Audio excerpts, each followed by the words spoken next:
That night, I walked into Dad's recovery room and found him laughing with my stepmother, convinced she was the devoted wife who had stayed by his side.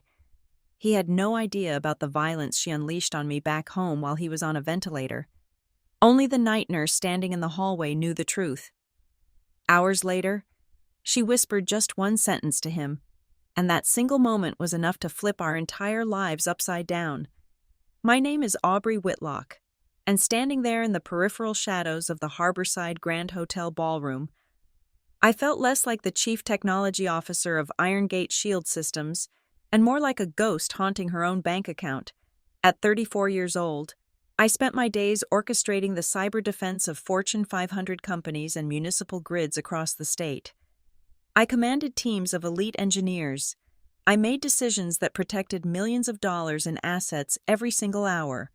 Yet, in this room, under the crystal chandeliers that cost more than my first car, I was simply Robert Whitlock's daughter, the one who was good with computers.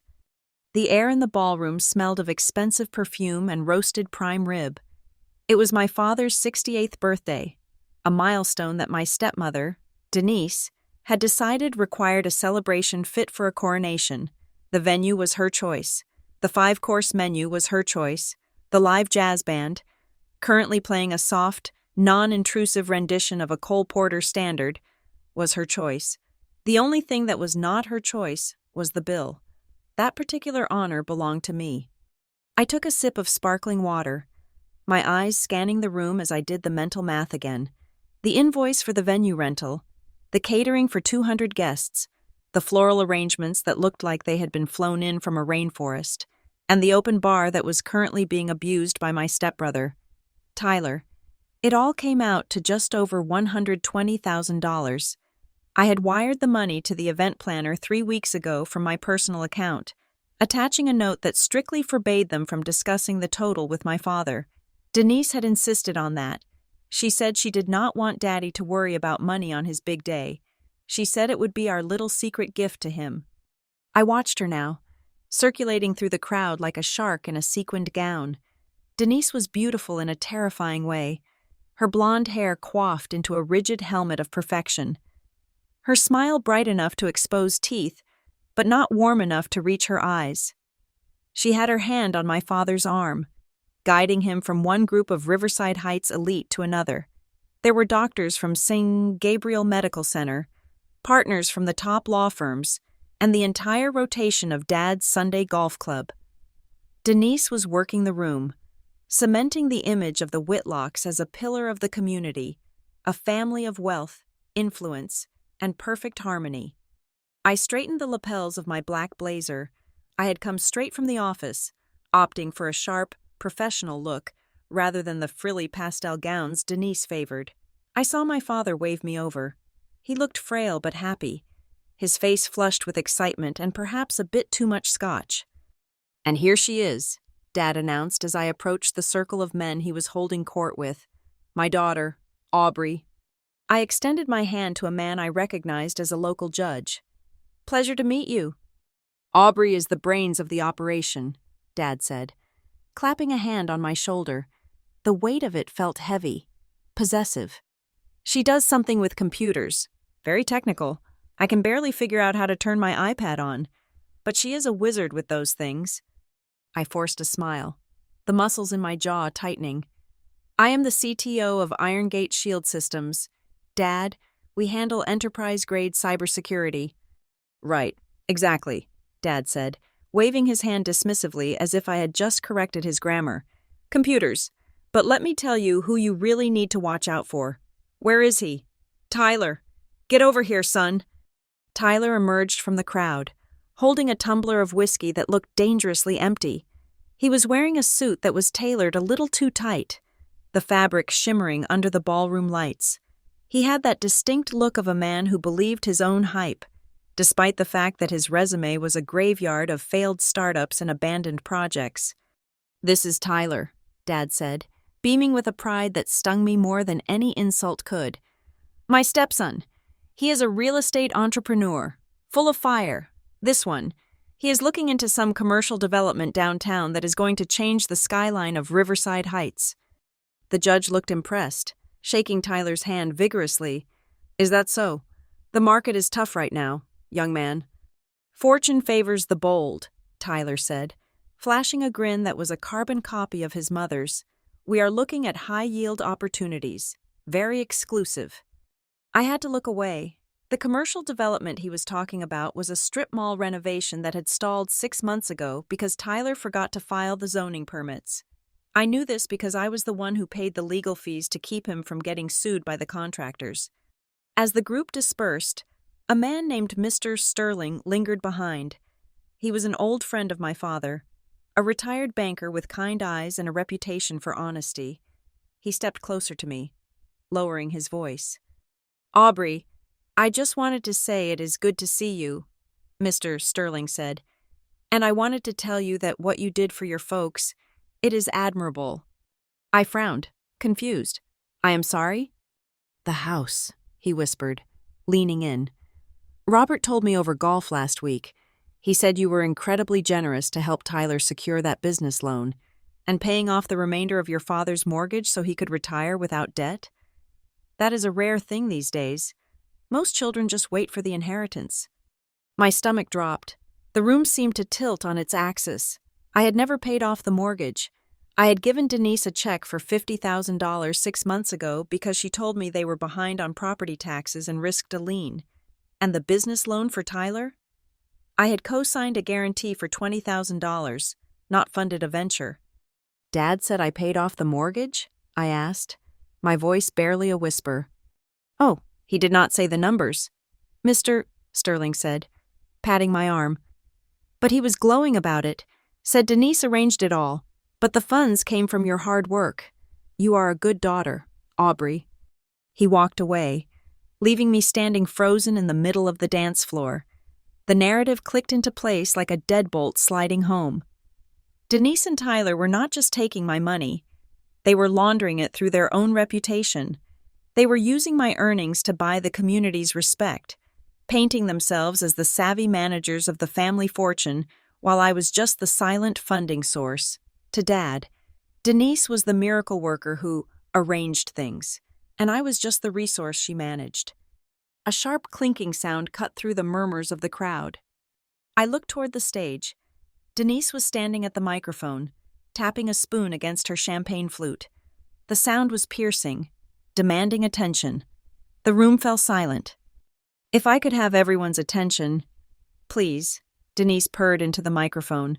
Her voice was smooth, practiced, the voice of a woman who knew exactly how to manipulate a room temperature. We are all here to celebrate Robert, a wonderful husband, father, and friend, but Robert always says that a man's legacy is his family, and tonight, I want to talk about the future of this family. She gestured for Tyler to join her on stage. He bounded up the steps, looking like he had just won an award. Many of you know that Tyler has been working tirelessly on a project that is very dear to our hearts, Denise continued, her eyes sweeping over the crowd before landing squarely on me. I felt a cold prickle of anticipation on the back of my neck. We are launching the Golden Horizon Living Center, a luxury, state-of-the-art nursing facility right here in Riverside Heights. It is not just a business. It is a service to our community. There was polite applause. I crossed my arms. I knew for a fact Tyler had zero capital for a project of that scale. However, Denise said, her voice dropping to a conspiratorial, intimate tone. Great dreams require strong foundations. We have secured 80% of the necessary backing from private investors who believe in Tyler's vision. That was a lie. I could tell by the way Tyler shifted his weight. We are just one step away from breaking ground, Denise said. She turned her body, pointing her hand directly at me where I stood near the back of the room. The spotlight followed her gesture, and suddenly, 200 faces turned to look at me. And we are so lucky to have family members who have been incredibly blessed in their careers. Aubrey, darling. The silence in the room was heavy, suffocating. I felt like a bug pinned under a microscope. Aubrey, Denise said, her voice amplified by the speakers, echoing off the high ceilings. Tyler and I were talking, and we realized that with just one final push, one final contribution from you, We could break ground next month. You have always been so supportive of your brother. Wouldn't it be the perfect birthday gift for your father to see his son's dream come true? We are only looking for a gap funding of $200,000. The number hung in the air, $200,000. She was asking for nearly $250,000, publicly, in front of every important person in town. If I said no, I would look like the stingy, jealous sister hoarding her wealth while her brother tried to save the elderly. If I said yes, I was throwing money into a black hole. My father walked up to the stage, taking the microphone from Denise. He looked emotional, his eyes wet. He looked at me with a mixture of expectation and pride. Not pride in me, but pride in the family unit Denise had constructed. "Aubrey, honey," Dad said, his voice booming. "You know what I always say. Family helps family. You have done well for yourself with your tech company. You have more than you need. You cannot take it to the grave. Sweetheart, help your brother. Make this old man happy." The pressure was physical, a crushing weight on my chest. I looked around the room. The doctors, the lawyers, the friends. They were all smiling, nodding, waiting for the benevolent heiress to pull out her checkbook and save the day. They saw me as a walking ATM. They did not see the 80-hour work weeks. They did not see the years I spent building Irongate from a basement startup to a market leader. They only saw what Denise wanted them to see. A resource to be harvested. I looked at Tyler. He was smirking. It was faint, barely there, but I saw it. He thought he had me checkmated. He thought the social pressure would force my hand, just like it always did. Just like when I paid for the car repairs, the rent, the investments that vanished. Something inside me snapped. It was not a loud snap, like a breaking branch. It was quiet, like a wire finally being cut. I stepped forward, moving out of the shadows and into the center of the aisle. I did not walk up to the stage. I stood my ground on the floor, forcing them to look down at me, forcing the guests to turn in their chairs. "No," I said. The word was not shouted, but in the acoustically perfect ballroom, it landed like a grenade. Denise's smile faltered for a fraction of a second. "Aubrey, darling, I don't think you heard—" "I heard you perfectly.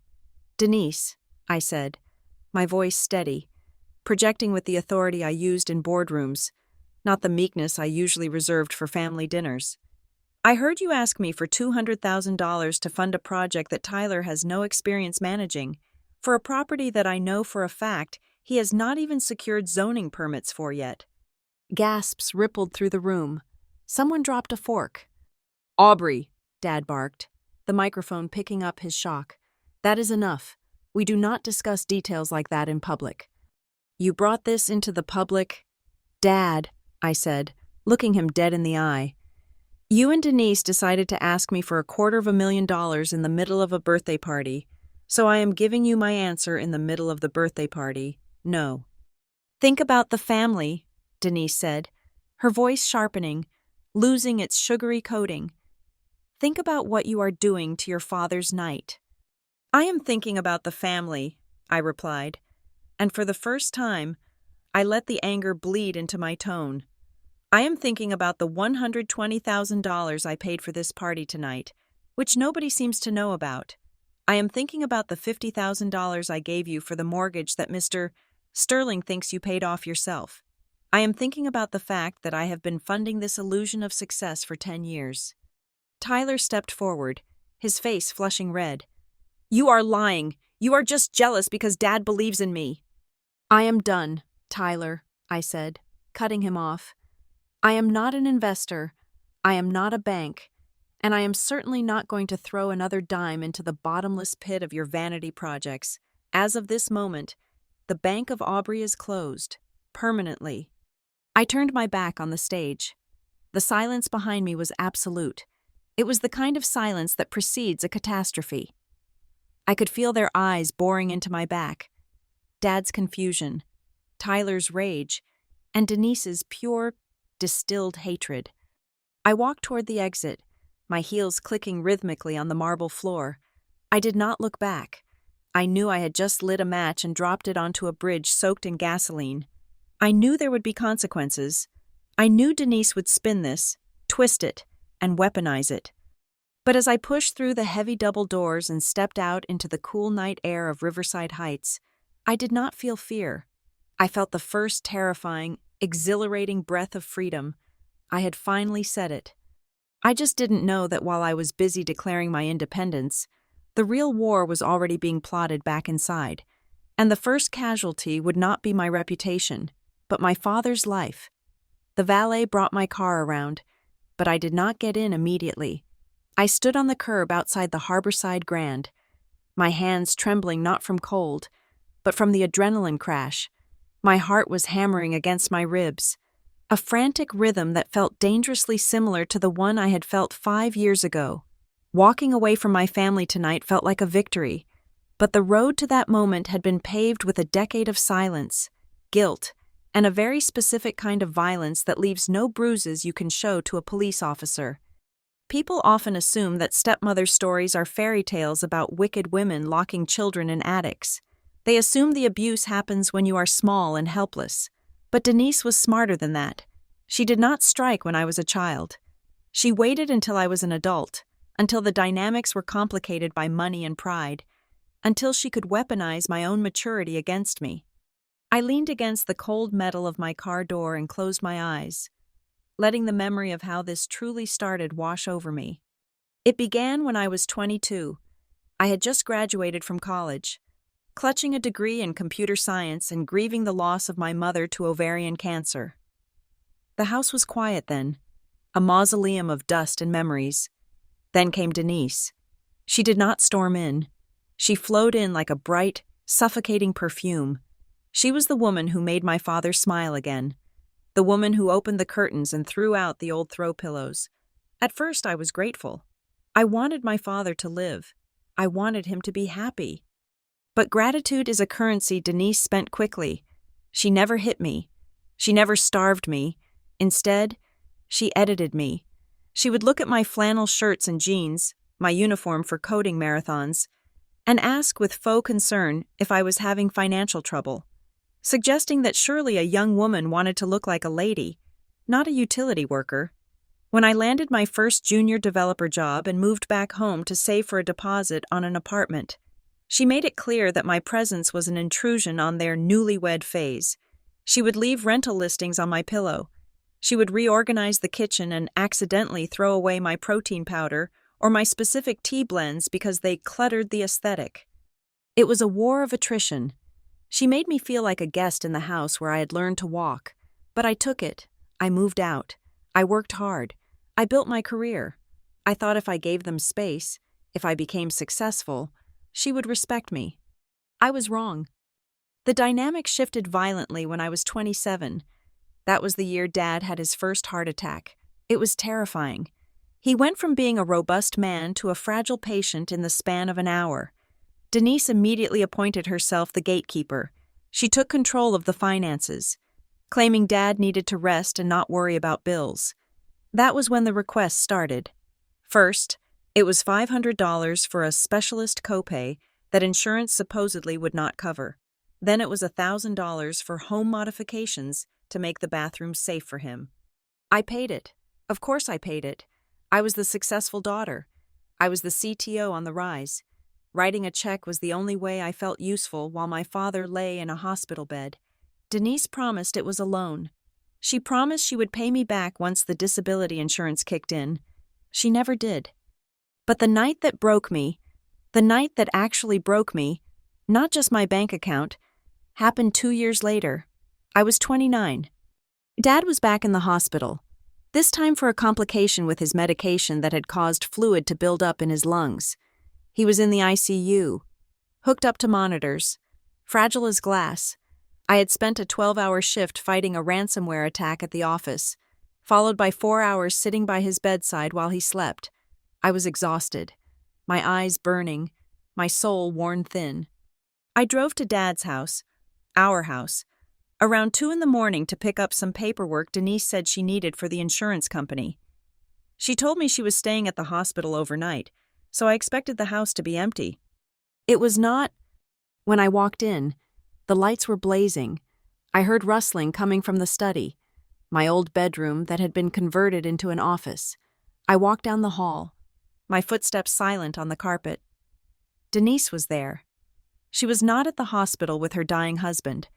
She was sitting at the desk, and she had my personal file box open, the one I had left in the closet for safekeeping because my apartment was being fumigated that week. She was photographing my bank statements and my stock option grants with her phone. "What are you doing?" I asked. My voice was raspy from fatigue, but sharp. Denise jumped, dropping the phone. She spun around, her face twisting not into guilt, but into instant, defensive rage. "You scared me to death. Aubrey, why are you sneaking around?" "I am not sneaking. This is my father's house, and those are my private financial documents," I said, stepping into the room. "Why aren't you at the hospital? You told me you were staying with Dad." "I came back to get him fresh pajamas." She lied. The lie was so lazy it was insulting. "And since I am managing the household, I need to know what resources are available. Your father's care is expensive. Aubrey, we are drowning in bills. And here you are, sitting on a mountain of stock options, hoarding it like a dragon while your father suffers." "I have paid every bill you sent me," I said, my temper flaring. "I have given you over $40,000 in the last year alone. Denise, don't talk to me about hoarding." I reached for the file box. "I am taking these." "No, you are not," she lunged, grabbing the box. We wrestled for it, a pathetic, undignified tug-of-war in the hallway, spilling papers onto the floor. She was surprisingly strong, fueled by a frantic, desperate energy. We stumbled into the kitchen, the argument escalating from shouts to screams. "You are a selfish, cold-hearted bitch," Denise screamed, her face contorted. "You care more about your portfolio than your father's life. If he dies, it is on you. You could pay for the best specialists, but you make us beg." "I never made you beg. You steal from me," I yelled back. "And Dad doesn't know, does he? He doesn't know you are draining him dry and using me to refill the well." That was the trigger, the mention of exposing her to Dad. Denise dropped the box. Her eyes went wide and wild. She stepped forward and shoved me. It was not a playful push. It was a full-body slam. She put both hands on my shoulders and threw her weight forward.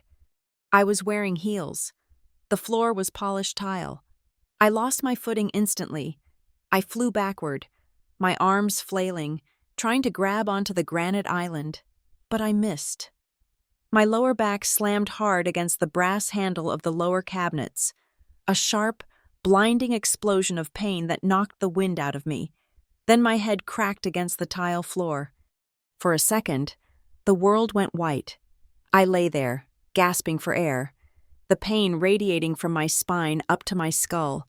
I was 29 years old, a grown woman, lying on the kitchen floor because my stepmother had assaulted me. I tried to sit up, groaning. "Denise, what the hell?" I expected her to be horrified. I expected an apology. I expected her to rush over and check if I was bleeding. Instead, I saw her pull her phone from her pocket. Her hands were shaking, but her face settled into a mask of terrified victimhood so quickly it was psychotic. She hit a speed dial button. "Dad," I wheezed, realizing who she was calling. "Robert!" Denise shrieked into the phone, tears instantly clogging her voice. "Robert! Oh God, help me!" She put the phone on speaker. I could hear the rhythmic beeping of the hospital monitors in the background. I could hear my father's weak, panicked voice. "Denise, what is it? What is wrong?" "It is Aubrey," she sobbed, backing away from me as if I were a monster, even though I was the one unable to stand up. "She came here. She is crazy, Robert. She started screaming about money, about her inheritance. She started throwing things. She came at me in the kitchen. I had to push her away to protect myself. I am so scared. Robert, she is tearing the house apart." "No," I whispered, trying to shout, but my lungs were in spasm. "Dad, she is lying." "Aubrey!" Dad's voice crackled over the speaker, thin and strained. "Aubrey, stop it. Do not touch her. What is wrong with you?" I didn't I tried to push myself up, but the pain in my back was paralyzing. "Please, just tell her to leave," Denise begged the phone. "I locked myself in the pantry. I am shaking. Please." She was standing right in the middle of the kitchen, looking down at me with cold, dead eyes while she cried fake tears into the receiver. "Aubrey, get out of that house," Dad wheezed. I heard the monitor's tempo pick up. Beep, beep, beep, beep. His heart rate was spiking. "Get out! If you hurt her, I will never forgive you. Leave her alone." The fear in his voice broke me more than the fall had. He was in the ICU. He was unstable. If I kept fighting, if I screamed back, if I dragged this out, his heart might actually give out. Denise knew that. She was betting on it. She was holding a gun to his head, and the trigger was my defense. I looked at her. She smirked, just a tiny twitch of her lips, and mouthed the words, "Get out." I made a choice. It was the worst choice of my life, but I made it out of love. I swallowed the truth. I grabbed the edge of the counter and hauled myself up, biting my lip until it bled to keep from screaming at the pain in my back. I did not look at the phone. I did not say a word to defend myself. I limped toward the back door, the one leading to the garage. As I reached for the handle, dizzy and nauseous, I saw something. Through the glass panes of the back door, out on the patio, there was a figure. It was dark, and my vision was swimming from the blow to my head, but I saw a silhouette standing in the shadows of the trellis. It looked like someone wearing scrubs, a dark blue uniform. I blinked, shaking my head to clear the fog. When I looked again, the figure was gone. I am hallucinating. I thought. I hit my head harder than I thought. I stumbled out into the night, got into my car, and drove 2 blocks before I had to pull over and vomit from the pain and the sheer shock of it. I never told Dad the truth about that night. When I saw him the next day, he refused to look at me. He told me I was banned from the house until I learned to control my temper. He told me Denise was a saint for not pressing charges. Denise sat by his bed, holding his hand, looking at me with sad, forgiving eyes, reinforcing the narrative that I was the unstable, greedy daughter and she was the long-suffering martyr. I accepted the role.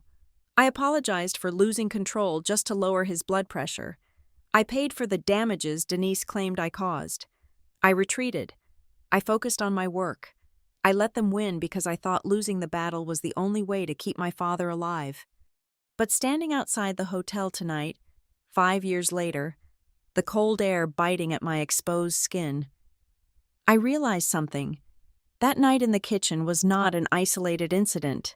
It was a test run. Denise wanted to see if she could break me, if she could rewrite reality and make me accept it, and I had passed her test with flying colors. I had proven that I would eat any lie, accept any humiliation, as long as she threatened my father's health. That was why she felt comfortable humiliating me tonight in front of 200 people. She thought I was still that girl on the kitchen floor, too scared to speak up. I pulled my phone out of my clutch. My back still ached sometimes when it rained, a phantom reminder of the cabinet handle. I looked at the screen. I had 3 missed calls from Tyler and 1 text from Dad. "You are embarrassing this family. Come back inside." I deleted the text. I was not the girl on the floor anymore, and as I unlocked my car, a notification popped up on my phone screen, an alert from my bank. Security alert. Unusual attempted transfer detected. Amount, $50,000. Recipient, T. Whitlock Holdings. Status, blocked. I stared at the screen. They had not even waited for the party to end. While I was driving away, someone had tried to access my secondary checking account. I gripped the steering wheel, my knuckles turning white. The sadness evaporated, replaced by the cold, hard logic of a cybersecurity expert. They had made a mistake. Physical violence in a private kitchen was hard to prove. It was he said, she said. But digital theft, cybercrime, logs, IP addresses, authentication tokens? That was my world. Denise had pushed me into the kitchen cabinet 5 years ago, and I had stayed down. But tonight, she had pushed me into my own arena. I started the engine. I was not going home to cry. I was going to war. The notification on my phone screen pulsated with a silent, terrifying urgency. It was a standard fraud alert from North River Bank, a small regional institution where I kept a secondary checking account, mostly a slush fund for travel and emergency cash that I rarely touched. The message was simple. Transaction blocked. Attempted transfer of $50,000 to T. Whitlock Holdings.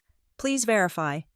I sat in the driver's seat of my car, the engine idling, the heater blowing cold air onto my freezing hands. $50,000. That was exactly the balance in that account. They were not trying to skim a little off the top. They were trying to drain it dry. And the recipient, T. Whitlock Holdings, Tyler. He had not even bothered to use a shell company or a fake name. The arrogance was breathtaking. But as the initial shock subsided, the cold, hard circuitry of my professional training kicked in. I am the chief technology officer of a major cybersecurity firm. I spend my days hunting state-sponsored hackers and corporate spies. I know what a random brute force attack looks like, and I know what a targeted extraction looks like. This was not random. To initiate a transfer of that size from a dormant device, you need more than just a password. You need the answers to security questions. You need the social security number to reset the PIN. You need the mother's maiden name. You need the name of the first street I lived on. Someone had those answers. I killed the engine. I could not do this from the parking lot. I needed a stable connection, and frankly, I needed to splash cold water on my face before I hyperventilated. I grabbed my laptop bag from the passenger seat. I never went anywhere without it, and walked back toward the hotel. I avoided the main ballroom entrance, slipping in through a side door near the lobby that led to the quiet, marble-lined corridor of the restrooms. The ladies' lounge was empty, a cavern of gold-leaf mirrors and fresh orchids that smelled of expensive soap. I locked myself in the handicap stall at the far end, sat on the closed lid of the toilet, and opened my laptop. The sounds of the party, the muffled bass of the jazz band, the laughter, the clinking of glasses, drifted in through the ventilation, a surreal soundtrack to the crime I was investigating. I tethered my laptop to my phone's encrypted hotspot and logged into my banking dashboard. The North River alert was just the tip of the iceberg. I pulled up the access logs for my primary accounts at Chase and Fidelity. My fingers flew across the keyboard, typing command lines to trace the metadata of the login attempts. The results populated the screen in a cascade of neon green text. There had been 17 failed login attempts in the last hour. They had tried my main checking account. They had tried my stock portfolio. They had tried to access my 401k. I ran a trace on the IP address of the device making the requests. In the world of the internet, an IP address is a digital fingerprint. It tells you exactly where a request is coming from. I expected to see a proxy server in Russia or a VPN exit node in the Cayman Islands. The trace completed in 3 seconds. Source ISP, Harborside Grand Hotel Guest Network. Location, Riverside Heights, Ballroom Sector B. I stared at the screen, my breath catching in my throat. The hacker was not in a basement in Eastern Europe. The hacker was eating cake 100 feet away from me. They were using the hotel Wi-Fi. I dug deeper. The browser fingerprint matched a high-end tablet, likely an iPad Pro. I remembered seeing Tyler holding one earlier, showing off renderings of his nursing home project to a group of investors. While he was smiling and shaking hands, he, or Denise, was systematically trying to break into my life. Then I saw something that made my blood run cold. Among the list of targeted accounts was a small, obscure entry, the Whitlock Legacy Trust. I felt the room spin. That trust was a blind account I had set up 5 years ago, right after the kitchen incident. It contained a significant sum of money I had set aside specifically for my father's long-term care. In case Denise ever left him or spent all his money, it was anonymous. It was hidden. The only people who knew that trust existed were me, my lawyer, and my father. I had told Dad about it in a moment of weakness, whispering it to him once when Denise was out of the room, just so he would know he had a safety net. If they were trying to hack that trust, It meant Dad had told them. Or they had forced him to tell them. I slammed the laptop shut and exited the stall. I walked over to the row of sinks and gripped the cold marble counter, staring at myself in the massive, gold-framed mirror. My reflection looked pale, the professional makeup I had applied hours ago now seeming like a mask that was slipping off. How? I asked my reflection. How do they have all the answers? Passwords can be guessed, but the security questions, the specific dates, the intricate details of my financial structure? Then, the memories started to click into place, not as random family interactions, but as a slow, decade-long data breach. I remembered 3 years ago, tax season. Denise had called me in a panic, saying their accountant had quit and they were going to be audited if they did not file immediately. She had asked to see my returns. "We just need to see how you filed the dependency for Dad's medical bills, so we don't double dip," she had said sweetly. "It will save the family thousands. Aubrey, don't be difficult." I had sent her the PDF. It contained my social security number, my address, my employer ID, and my gross income. I thought I was helping. I was actually handing her the keys to the castle. I remembered last Thanksgiving. Tyler had come over to my apartment. He said his laptop had crashed and he needed to send an urgent email to a contractor. I let him use my MacBook. I went to the kitchen to make coffee. I was gone for 10 minutes. When I came back, he was just closing a window. "Thanks, sis," he had said. "You're a lifesaver." He had not been emailing a contractor. He had likely exported my keychain passwords or simply browsed my browser history to see where I banked. I looked at my eyes in the mirror. They were wide, hurt, but hardening by the second. I had spent 10 years thinking my problem was that I was not lovable enough. I thought if I gave more, if I was more open, if I shared more, they would finally see me as a daughter and a sister. But they did not see a daughter. They saw a mark. They saw a whale to be harpooned. The weakness they had exploited was not a security flaw in my firewall. It was my own desperate, pathetic need to be part of this family. They had weaponized my love. They had turned my loyalty into a backdoor Trojan horse. I took a deep breath, splashing water on my face and drying it with a thick cloth towel. The time for being the wounded daughter was over. The time for the CTO was here. I pulled out my phone and dialed a number I had not called in months.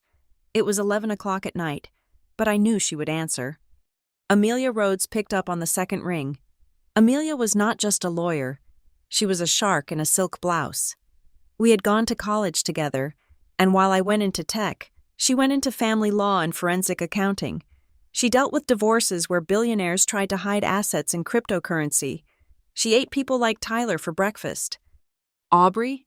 Her voice was raspy, likely waking up from sleep. "Is everything okay? It is late." "I need to hire you," I said, my voice steady, devoid of the tremor that had been there an hour ago. "Not as a friend, on retainer, tonight." There was a pause, the sound of rustling sheets, and then the distinct click of a bedside lamp turning on. The shift in her tone was instantaneous. "Talk to me. I need a full forensic audit of my entire financial history regarding the Whitlock family," I said, pacing the length of the restroom. "I want every check I ever wrote them. I want every Venmo transfer. I want the emails where Denise promised to pay me back for the roof repairs in 22. I want the text messages where Tyler asked for the bridge loan for his startup in 24. I want the handwritten IOUs from Dad's heart surgery." "Aubrey," Amelia said, her voice sharpening, "this sounds like you are preparing for a lawsuit. Did something happen?" "They just tried to hack my accounts," I said. "From the birthday party, while I was still in the building, they tried to drain $50,000 from my secondary, and they attempted to breach the blind trust." "The trust?" Amelia hissed. "Nobody knows about the trust except Robert." "Exactly," I said. "That means they got to him, or he is part of it. I don't care anymore. I want to build a case. Amelia, I want to prove a pattern of financial abuse. I want to prove systematic fraud. And I want to be ready to file for a conservatorship if I find out they are coercing him." "Okay," Amelia said. I could hear the typing of a keyboard in the background. She was already working. I will start the discovery process. Send me the fraud alerts and the IP logs you found. Do not, and I repeat, do not, confront them tonight. If they know you are onto the digital trail, they will scrub the devices. Let them think they just hit a standard bank security block. I won't say a word, I said. But Amelia? I am going to need a restraining order eventually, not for physical violence, for financial violence. We will get it, she promised. I will have a preliminary file ready by Monday morning. Aubrey, are you safe? I looked at the door of the restroom. Beyond it, the party was still swinging. I could hear the muted applause of a toast, probably Denise, toasting to the loving family she was currently robbing. I am safe, I said. I am safer than I have been in 10 years because I finally know who I am dealing with. I hung up the phone. I packed my laptop back into my bag. I fixed my blazer, smoothing out the wrinkles. I reapplied my lipstick, choosing a shade that looked like armor. I walked out of the restroom and down the marble corridor. I stopped at the edge of the lobby, looking into the ballroom one last time through the open double doors. The scene was picturesque. My father was sitting in a chair, looking tired, but happy. Denise was leaning over him, whispering something in his ear, her hand resting possessively on his shoulder. Tyler was at the bar, laughing with a group of young women, holding a glass of champagne that I had paid for. They looked invincible. They looked like they had won. They thought they had driven the ungrateful daughter away, leaving the spoils of the kingdom for themselves. They had no idea that while they were dancing, I had just armed the warheads. I turned around and walked out through the automatic doors. The valet was waiting with my car. I tipped him $20, cash, no digital trail, and slid into the driver's seat.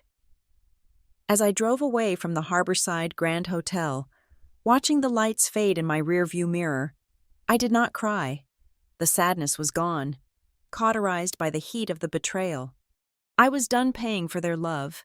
Now, I was going to make them pay for their crimes. The call came at 3:14 in the morning, 3 days after the disastrous birthday party. My phone buzzed against the nightstand, a harsh, vibrating insect in the silence of my apartment. I saw the caller ID, St. Gabriel Medical Center, and my stomach dropped through the floor. It was not my father calling. It was the emergency intake desk. The drive to the hospital was a blur of rain-slicked streets and red lights that I barely registered.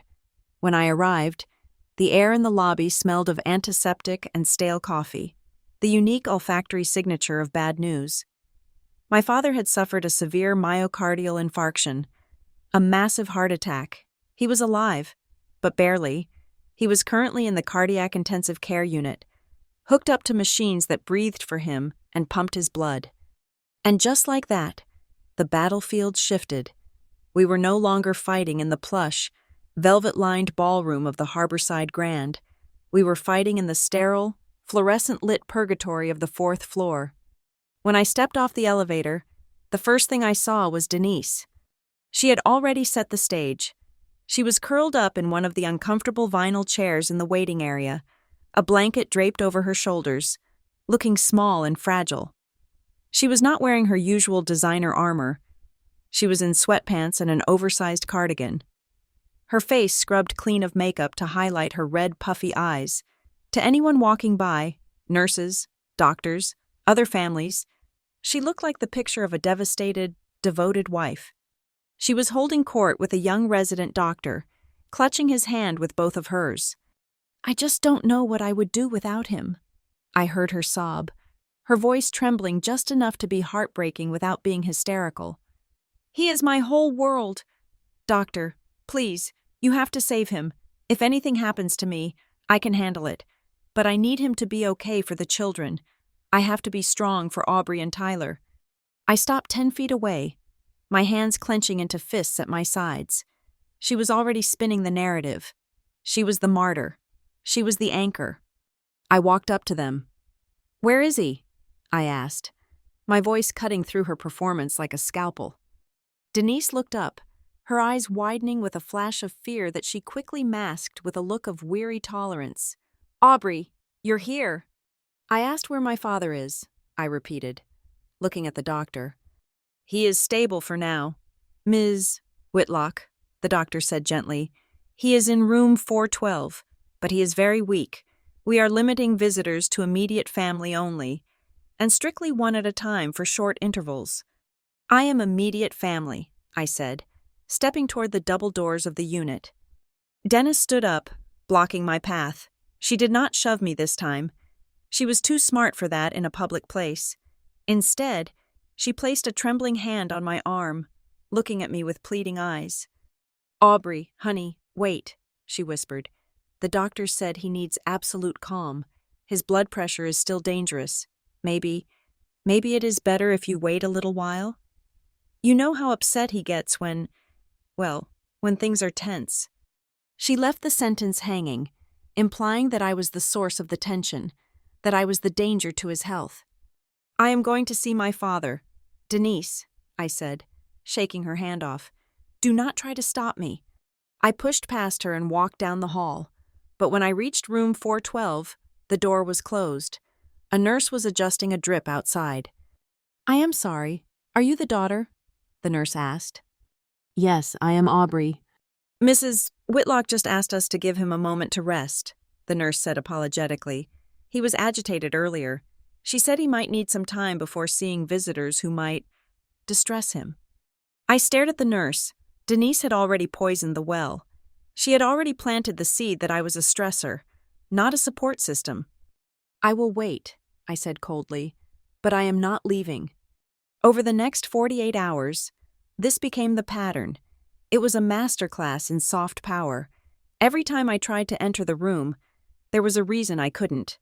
He is sleeping. The doctors are doing rounds. He is being bathed. His levels are unstable. Denise was the gatekeeper, rationing my access to my own father like it was a scarce commodity. When I finally managed to slip in for 10 minutes while Denise was in the cafeteria, the scene broke my heart. Dad looked small in the bed, his skin gray and waxy, tubes running into his nose and arms. He was awake, but his eyes were clouded with sedation and pain. "Dad?" I whispered, moving to the side of the bed. I reached out to take his hand. He didn't squeeze back. He let his hand lie limp in mine, heavy and unresponsive. He turned his head slowly to look at me, and there was no warmth in his gaze. There was only a tired, resigned disappointment. "Aubrey," he rasped. His voice sounded like dry leaves scraping together. "I am here, Dad. I'm going to make sure you get the best care.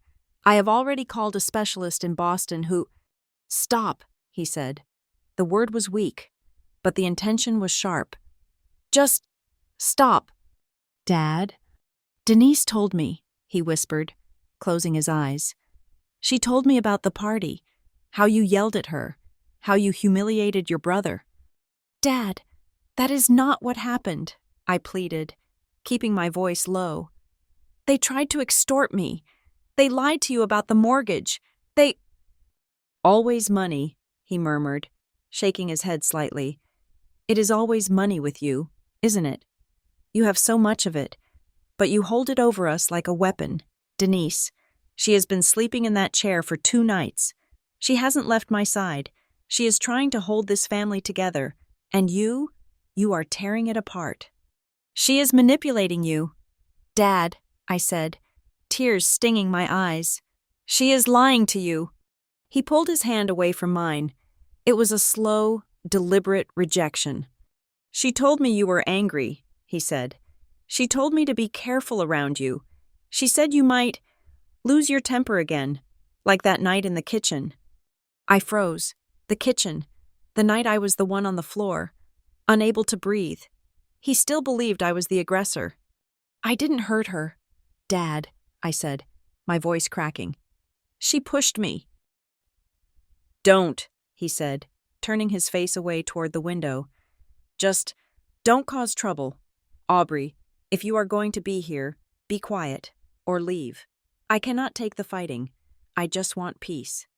I stood there for a moment, the sound of the heart monitor filling the silence. Beep, Beep, beep. I realized then that I was not fighting a person. I was fighting a story that had been told to him every day for 5 years. A story where Denise was the hero and I was the villain, and right now, he was too weak to question the plot. I stepped back, feeling a physical ache in my chest that had nothing to do with cardiac arrest. "I love you, Dad," I whispered. He didn't answer. I walked out of the room, my legs feeling like lead. As I turned the corner toward the waiting area, I saw Tyler. He was not at the bedside. He was not comforting his mother. He was standing at the nurse's station, leaning over the high counter, talking to the unit administrator. He was wearing a suit, looking entirely too businesslike for a medical emergency. I slowed down, staying in the shadow of a linen cart. Tyler was holding a thick manila envelope. I recognized the distinct blue backing of legal documents. "We just need to make sure the updated HIPAA forms are on file," Tyler was saying, his voice smooth and charming, and the power of attorney. "Mom is a bit of a mess right now, so I am handling the administrative side.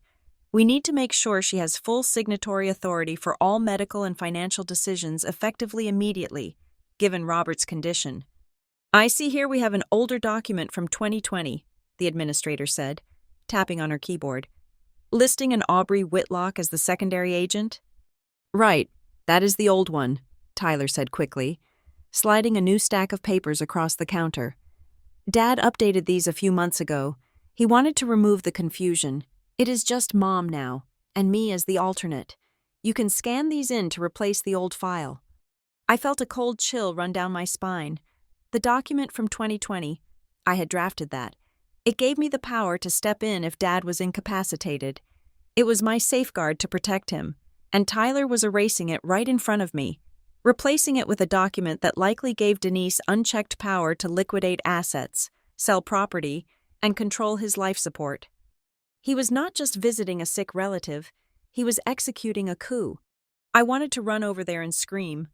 I wanted to snatch the papers, but I knew exactly how that would look. The unstable daughter causing a scene in the ICU. Security would be called. I would be banned. Denise would win. I backed away, my mind racing. I needed proof. I needed Amelia. I wandered toward the cafeteria, needing caffeine to keep my brain functioning. The hospital corridor was long and quiet. The lights dimmed for the evening shift. As I passed a small alcove near the staff break room, I heard a voice I recognized. It was Denise. She was not crying. Her voice was low, hard, and threatening. I stopped, pressing myself against the wall. "I do not care what you remember," Denise hissed. "I care about what goes in the chart. Do you understand me?" "Mrs. Whitlock, I am just saying, the protocols regarding his medication history," another voice replied. It sounded like a woman, firm but clearly intimidated. "Robert is confused," Denise interrupted, her tone sharp as a whip. "The medication he took that night, the night you are thinking of, it was a misunderstanding, and frankly, bringing it up now would only complicate his recovery. You want him to recover, don't you?" "Of course, but—" "Then we focus on the present," Denise said. "We leave the past where it belongs. You have a good job here. You are the head nurse on the shift. It would be a shame if a complaint about professional boundaries made its way to the ethics board. I have many friends on the hospital donation committee." There was a silence, a long, heavy silence. "I will focus on his current chart," the nurse said quietly. "Good," Denise said. "And if that daughter of his asks you anything at all, you direct her to me. She is not to see the detailed logs. She gets the summary. Is that clear?" "Yes, Mrs. Whitlock." Footsteps approached. I ducked into a janitor's closet just as Denise walked past, her heels clicking on the linoleum. She checked her reflection in the glass of a fire extinguisher case, smoothed her hair, and put her mask of tragic grief back on before turning the corner back to the ICU. I waited until she was gone, then stepped out. My hands were shaking. She was covering her tracks. She wasn't just blocking me from the bank accounts. She was blocking me from the medical truth. What had happened that night, she mentioned? Was she talking about the night I was pushed? Or was she talking about the night Dad had his heart attack? Or something else entirely? I realized then that the hospital was not a sanctuary. It was a trap. Denise had the doctors charmed, the administration fooled, and the paperwork rigged. She had isolated my father so completely that even his own memories were being overwritten by her narrative. I walked back toward the elevator, feeling a sense of absolute powerlessness that was almost suffocating. They had taken my money. They had taken my reputation. And now, they were taking the last few days or years I had left with my father. But as the elevator doors closed, shutting out the sight of the ICU waiting room, I thought about the nurse's voice. She had sounded intimidated. Yes, but she had also sounded hesitant. She knew something. Denise was afraid of what she knew. And fear is a vulnerability. I pulled out my phone and texted Amelia. They are changing the power of attorney. Get the injunction ready. And I need a background check on every senior nurse in the cardiac unit. Someone here knows where the bodies are buried. I leaned my head against the cool metal wall of the elevator. I was done being the victim. If Denise wanted a villain, I would be the villain. I would be the most terrifying villain she had ever met. The kind that brought receipts. The next morning, I did not go to the hospital. Instead, I went to my office at Iron Gate Shield Systems. The building was a fortress of glass and steel, a stark contrast to the suffocating beige walls of the hospital and the deceptive velvet luxury of the Harborside Grand. Here, in the server room cooled to a precise 68 degrees, logic ruled. Here, facts were binary, 0 or 1, true or false. There was no room for Denise's gaslighting or my father's selective memory. I gathered my senior threat intelligence team in the secure conference room. These were people I had hired myself, people who had tracked down international credit card rings and stopped corporate espionage. When I put the logs from my personal bank accounts on the main screen, the room went silent. Okay, let's look at the metadata, I said, my laser pointer tracing the jagged lines of the login attempts. We have 17 failed attempts to breach my primary checking account and 3 attempts to access the blind trust. Javi, what is the geolocation? Javi, my lead forensic analyst, tapped his keyboard. It is not a proxy. Boss, whoever did this was sloppy, or arrogant. They didn't even bother to use a VPN. The IP address for the first cluster of attempts resolves to a residential ISP account in Riverside Heights. He put the address on the screen. It was my father's house. Timestamps? I asked. The first attempt was 3 days ago at 11:45 at night, Javi said. That would be roughly an hour after you left the party. I nodded slowly. So, while I was driving home, shaking from the adrenaline of the confrontation, likely while Tyler and Denise were pouring themselves a celebratory drink in my father's kitchen, they were trying to crack my password. What about the second cluster? I asked.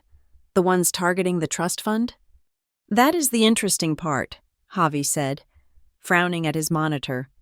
These requests came from a different IP block. It is an enterprise network, specifically, the guest Wi-Fi network of St. Gabriel Medical Center. The room seemed to drop a few degrees in temperature. When? I asked. Yesterday afternoon, Javi replied, between 2 and 4 o'clock.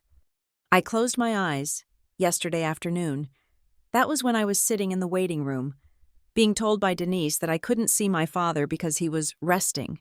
That was when Tyler was supposedly dealing with insurance paperwork. They weren't grieving. They were sitting right next to my dying father, using the hospital Wi-Fi to try and loot the fund I had set up to save his life. It is a coordinated attack, I said, my voice flat. Someone with physical access to the devices in the home, and someone with physical presence at the hospital. They are using personal data, social security numbers, previous addresses, to try and bypass the 2-factor authentication reset questions. Do you want us to lock it down? Javi asked. We can route all traffic through a sinkhole. We can brick their devices remotely if we can prove unauthorized access. No, I said, opening my eyes. Lock the accounts, but do not alert them. Let them think it is just a bank error. I need to find the source. I need to find the leak. I dismissed the team, but I stayed in the conference room, staring at the address on the screen, my father's house. The digital trail was undeniable, but it triggered a physical memory. I was thinking about security systems. Specifically, I was thinking about the night 5 years ago when Denise shoved me into the kitchen cabinet. I remembered lying on the floor, the pain radiating up my spine. I remembered the cold tile against my cheek, and I remembered looking up. In the corner of the kitchen, mounted above the refrigerator, there was a small, blinking blue light. Denise had insisted on installing a high-end security system the year before. She was paranoid about burglars, or so she said. It was a proprietary system, wired directly into a local hard drive in the study. But, and this was the detail that made my heart race, I remembered telling her she should pay extra for the cloud backup service. It saves everything to the server for 10 years. Denise, I had told her back then, even if someone smashes the camera, the footage survives. She had waved me off, saying she didn't understand the cloud, but she had handed me her credit card to set it up because she liked the idea of being able to check on the housekeepers from her phone. I had set up that account, and I had never unlinked my administrative email. I grabbed my car keys. I needed to get into that house. I pulled out my phone and texted Denise. I had to play this perfectly. I had to sound beaten. I had to sound like the submissive daughter she wanted me to be. Hi, Denise. I am sorry about the argument at the hospital. I just want to help. I know Dad has been asking for his comfortable slippers and that red robe he likes. Can I run by the house and grab them for him? I will drop them at the nurse's station and leave. I won't bother you. The response came 3 minutes later. Fine, but be quick. Tyler is coming by later to check on the mail. Don't touch anything else. She took the bait. She thought she was granting me a favor. She thought she was letting the servant fetch the master's slippers. I drove to the house in a trance. The neighborhood was quiet, the manicured lawns of Riverside Heights looking mocking in their perfection. I pulled into the driveway of the house I grew up in, the house that Denise had turned into a museum of beige furniture and passive-aggressive silence. I let myself in with my key. The house smelled stale, like potpourri and old secrets. I didn't go to the bedroom for the slippers. Not yet. I went straight to the study. The physical DVR box for the camera system was tucked inside a cabinet under the bookshelf. I pulled it out. The dust around the ports told me it hadn't been touched in years. I hooked it up to the monitor on the desk. The drive was empty. I checked the logs. The hard drive had been formatted, not partially deleted, wiped clean. The date of the wipe was 5 years ago, 2 days after the incident in the kitchen. Denise was smarter than I gave her credit for. She knew enough to destroy the local evidence. She had erased the night she assaulted me. But Denise was not a tech person. She understood delete. She did not understand redundancy. I opened the browser on my father's desktop computer. I navigated to the security company's cloud portal. I held my breath as I typed in the username, my father's email, and the password I had created for them a decade ago. Incorrect password. Of course, she had changed it. I clicked Forgot Password. A recovery code has been sent to the email on file. I had access to my father's email. I had set that up too. And I knew he used the name of his first dog as his master password for everything. I logged into his Gmail account on my phone. There it was, the reset code. My hands were shaking as I typed the code into the security portal. Access granted. I was in. I navigated to the archive. The interface was clunky. A long list of dates and times. I scrolled back past the birthday party, back past the heart attack, back 5 years. November 14th, the night of the incident. The file was there. Kitchen camera 02 MP4. It was huge. 3 gigabytes of high-definition video. I didn't stream it. I downloaded it directly to my encrypted thumb drive. I needed a copy that couldn't be deleted remotely. Only when the progress bar hit 100% did I dare to open the file. The video player popped up. The timestamp read 02:14 a.m. The image was black and white night vision, but the clarity was terrifying. I saw myself walk into the frame, looking exhausted. still wearing my work clothes. I saw Denise sitting at the table, surrounded by my papers. There was no sound. The system didn't record audio, but the body language screamed. I saw myself gesturing to the box. I saw Denise stand up, her face twisted in anger. I saw the tug of war, love. And then, I saw the shove. It was violent. It was deliberate. Denise didn't just push me. She stepped into it, using her leverage to throw me backward. I watched my younger self fly through the air, my spine colliding with the brass handle of the cabinetry. I watched myself crumple to the floor. I paused the video, my hand over my mouth. It was vindication. It was proof. I wasn't crazy. I wasn't unstable. I was a victim of assault. But the video didn't end there. I hit play. I watched Denise pick up her phone. I saw the theatrics, the way she backed away, clutching her chest, pretending to be terrified of the woman writhing in pain on the floor. She was performing for an audience of one on the other end of the line. Then, at timestamp 02:17 a.m., something caught my eye. The kitchen had a sliding glass door that led to the back patio. In the video, it was in the background, dark against the night. But as Denise was pacing back and forth, fake crying into the phone, there was movement outside the glass. I leaned closer to the screen. What is that? I used the zoom tool on the video player. The resolution held up. There was someone standing on the patio, looking in through the glass. I felt a chill that started at the base of my neck and spread down to my fingertips. I had thought I hallucinated that figure. I had told myself it was a concussion symptom. But the camera didn't hallucinate. The figure was standing perfectly still, watching the scene unfold, watching Denise lie to my father, watching me on the floor. I adjusted the contrast, trying to pull more detail from the shadows. The figure stepped closer to the glass for just a second, caught in the spill of light from the kitchen. They were wearing scrubs. Not just generic scrubs. I recognized the specific piping on the collar. It was the navy blue uniform of the St. Gabriel Medical Center nursing staff. I froze the frame. A nurse was standing on my father's back patio at 2 a.m. Why? If Denise had called for help, why didn't the nurse come in? Why didn't she check on the injured person on the floor? Why did she stand there, hidden in the dark, watching like a sentinel? I watched the rest of the video. As I limped out of the kitchen toward the garage, the figure on the patio stepped back into the shadows and vanished.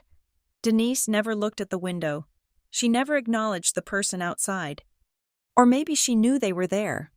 My mind started racing, connecting dots I hadn't even known existed. Denise had called my father at the hospital that night. She claimed she was staying there with him, but she was here. So how did she get here? Did she drive? Or did someone drive her? And if a nurse from St. Gabriel was here, at the house, at the exact moment Denise needed a witness, or an accomplice, it meant this wasn't just a domestic dispute. This was a setup. I sat back in my father's leather chair, the silence of the house pressing in on me. The air felt heavy, charged with a new, terrifying reality. I had always thought Denise was just a greedy, manipulative woman who hated her stepdaughter. I thought she was acting alone, driven by jealousy and avarice. But you don't find a nurse in the bushes by accident. I looked at the frozen image of the figure in blue. Denise wasn't just gaslighting me. She was orchestrating a narrative, and she had help. She had help from inside the hospital. And if she had help inside the hospital 5 years ago, my blood ran cold. My father was in that same hospital right now. He was in the cardiac ICU, helpless, sedated, completely under Denise's control. And if there were staff members at St. Gabriel who were loyal to Denise, loyal enough to stand in the dark and watch a woman get assaulted without intervening, then my father wasn't just a patient. He was a hostage. I grabbed the thumb drive and ripped it out of the computer. I didn't bother with the slippers. I didn't bother with the robe. I stood up, my legs steady, my mind clear. The sadness was gone. The confusion was gone. All that was left was the cold, hard clarity of the hunt. I wasn't just looking for a greedy stepmother anymore. I was looking for a conspirator. I pulled out my phone and zoomed in on the frozen face of the figure in the window. It was blurry, obscured by the night and the reflection of the glass, but I could make out the height. I could make out the build. It was a woman. I walked out of the house, locking the door behind me. I had the weapon I needed. Now, I just needed to find the target. I was going back to St. Gabriel, and I wasn't going to visit my father. I was going to find the woman in the blue scrubs. I returned to St. Gabriel Medical Center with a burning secret in my pocket and a ghost in my mind. The thumb drive containing the security footage was locked in my car console, but the image of the figure in blue scrubs standing on my father's patio was burned into my retinas. I was no longer just a grieving daughter or a frustrated stepchild. I was an investigator, and the hospital ward was my crime scene. The cardiac intensive care unit was quiet, bathed in the low, artificial hum of ventilation systems and heart monitors. I walked past the nurses' station, my eyes scanning every face, every badge, every uniform. I was looking for a height, a build, a specific way of standing that matched the silhouette from 5 years ago. It did not take long to narrow down the candidates. The night shift skeleton crew was small, and then I saw her. She was coming out of room 410, depositing a chart into the wall bin. She was a woman in her mid-40s, with dark hair pulled back into a severe, practical bun. Her face was lined with the specific kind of exhaustion that comes from working nights for 2 decades, the look of someone who has seen too much death and too little sunrise. She was sturdy, about 5 feet 6 inches, the exact height of the figure in my video. I glanced at her name badge as I walked by. Elena Morales, RN. I didn't approach her immediately. I needed to observe. I needed to see the variables interact before I introduced a catalyst. I took my usual spot in the waiting area, positioning my chair so I had a clear line of sight down the hallway to room 412. My father's room. Denise was there, of course. She was sitting by Dad's bedside, reading a magazine, performing her vigil. Over the next 3 hours, I watched a silent, tense ballet unfold. Every time another nurse approached the room, they walked in briskly, did their job, exchanged a polite pleasantry with Denise, and left. But Elena was different. I watched Elena Morales walk down the hall carrying a tray of medications. As she neared room 412, her step faltered. She slowed down, her eyes darting toward the open door. She hesitated at the threshold, looking inside. When she saw Denise sitting there, Elena's shoulders stiffened. She didn't go in. She turned around, checked her clipboard as if she had forgotten something, and walked back to the station. She waited until Denise got up to use the restroom 10 minutes later, before she finally entered the room to check the monitors. It was a pattern of avoidance. It was the body language of someone navigating a minefield. I saw my opportunity when Denise went down to the cafeteria to get dinner. She told me she would be gone for 30 minutes. I walked into Dad's room. He was sleeping, the sedative drip doing its job. I sat in the chair Denise had vacated, the seat still warm from her body. It made my skin crawl. A moment later, Elena Morales walked in. She didn't see me at first. She moved to the IV pole, her movements efficient and practiced. "Good evening," I said softly. Elena jumped. She spun around, her hand clutching her chest. When she saw me, her eyes went wide. It wasn't just surprise. It was recognition. And beneath the recognition, there was fear. I didn't know anyone was here," she stammered. Her accent was slight, softened by years of living in the States. "Mrs. Whitlock usually. She doesn't leave often." "I am Mrs. Whitlock's stepdaughter," I said, watching her face carefully. "Aubrey." Elena stared at me. Her gaze lingered on my face, searching for something. She looked at the bruise on my arm, a small one from bumping into a doorframe earlier, and then back to my eyes. "Aubrey," she repeated the name, tasting it. "Yes, I have heard the name." "From my father?" I asked. "From discussions," she said evasively. She turned back to the monitors, her fingers trembling slightly as she adjusted a sensor on Dad's chest. The room was heavy with silence. I could feel her wanting to say something. She kept glancing at me from the corner of her eye. She checked the wastebasket. She checked the oxygen flow. She was creating reasons to stay in the room. "He looks peaceful," I said, breaking the silence. "The body rests," Elena said quietly, "but the mind. Sometimes the mind hears things even when the eyes are closed." She turned to look at me fully. "You visit him often?" "I try," I said. "But Denise, my stepmother, she is very protective. She prefers to handle everything herself." Elena's lips thinned into a hard line. "Protective," she echoed. There was a world of cynicism in that single word. "That is one word for it. Control is another." My heart skipped a beat. This was the first time anyone at the hospital had validated my reality. "You think she is controlling?" I asked. Elena looked at the door, ensuring the hallway was empty. "I have worked on this floor for 12 years. Miss Whitlock, I see many families. I see love. I see grief. And I see management." She lowered her voice. "Your father. He is a good man, but he is very isolated. When a patient is isolated, their reality becomes whatever the person at the bedside tells them it is." "She tells him I am the enemy," I whispered. Elena looked at me with a sudden, piercing sadness. "Yes, I know." Before she could say more, the sound of heels clicking on the linoleum echoed from the hallway. Elena's posture snapped back to rigid professionalism. She grabbed her tray. "I must go," she said quickly. "Please, watch him closely." She hurried out of the room just seconds before Denise walked in holding a styrofoam container of salad. Denise looked at Elena's retreating back with suspicious, narrowed eyes, then turned a fake smile on me. "Oh, you are still here," Denise said. "I thought you would have gone home to rest." "I am staying," I said. I stayed until midnight. I moved to the waiting area when visiting hours officially ended, but I refused to leave the floor. I opened my laptop, pretending to work, but I was watching the night shift unfold. The hospital at night is a different world. The lights dim, the noises carry further.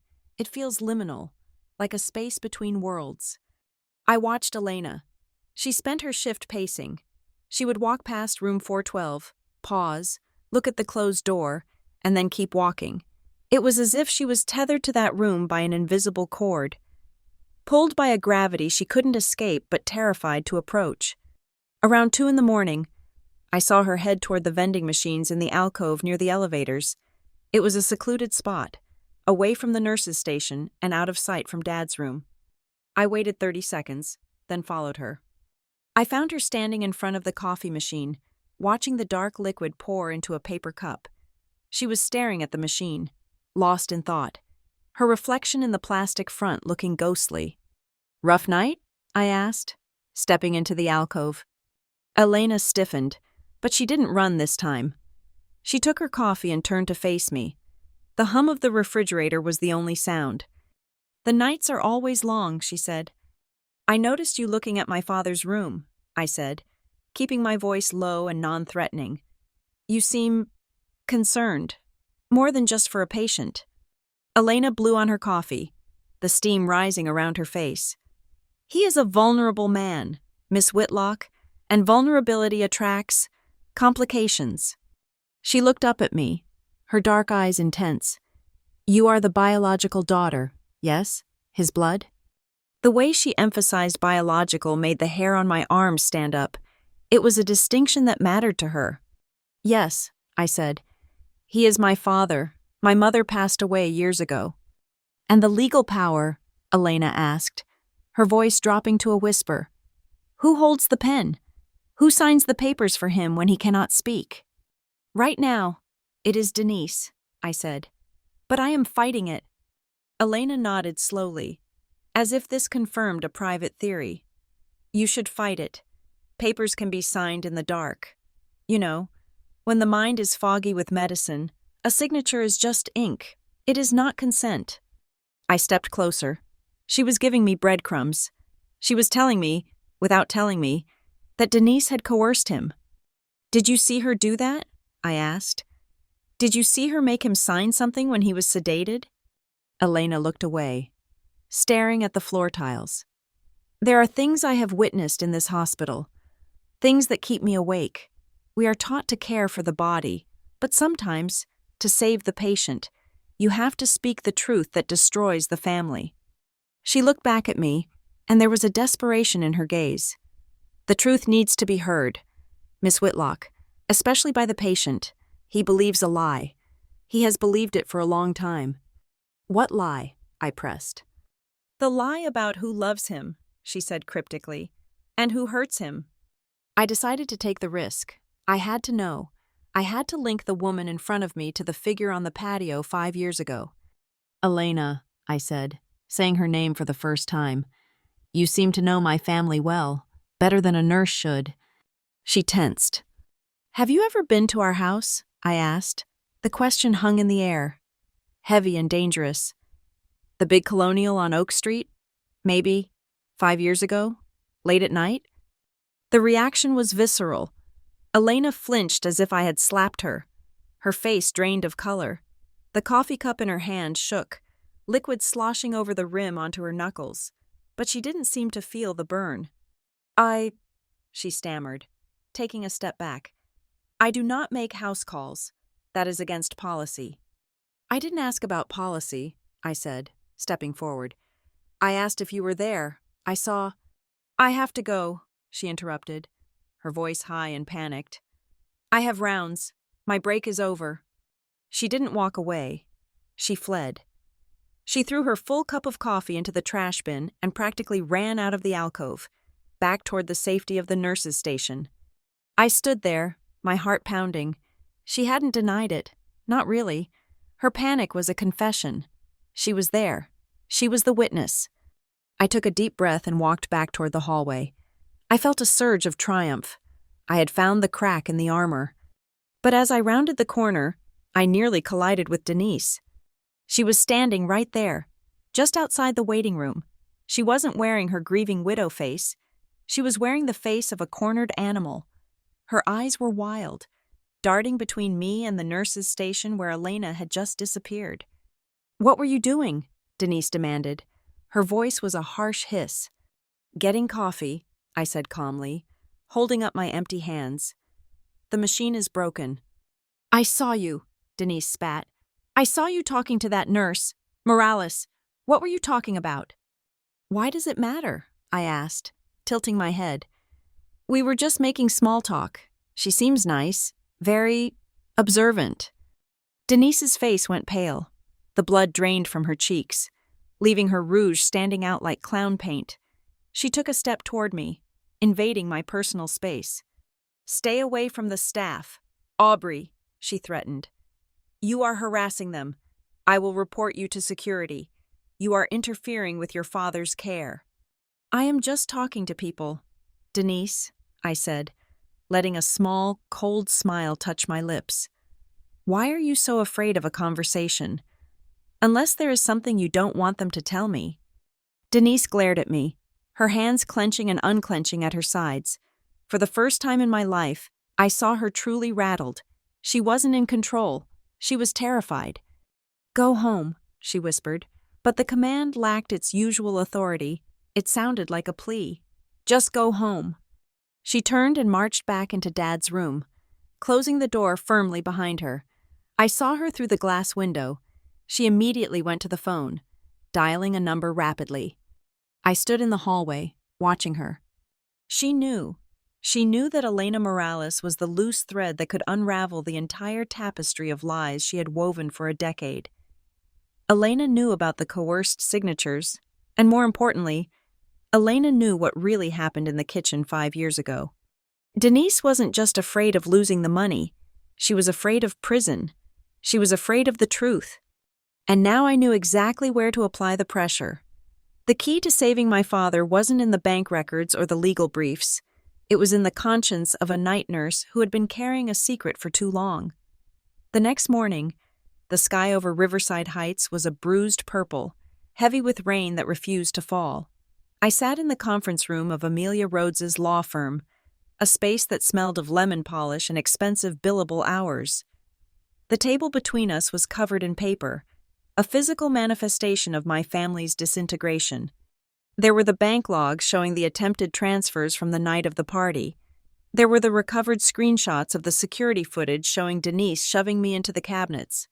There were the text messages from Tyler asking for loans he never intended to pay back. Amelia picked up the thumb drive containing the security footage. She turned it over in her fingers, her face unreadable. "This is powerful, Aubrey," she said, her voice low and professional. "It establishes a history of domestic violence. It proves she is capable of physical aggression. But legally, it is 5 years old. The statute of limitations for simple assault has passed. In a civil court, arguing for a protective order or a change in power of attorney, a judge might say it is ancient history. Denise will argue she has been a devoted wife ever since." "She isn't devoted," I said, my voice tight.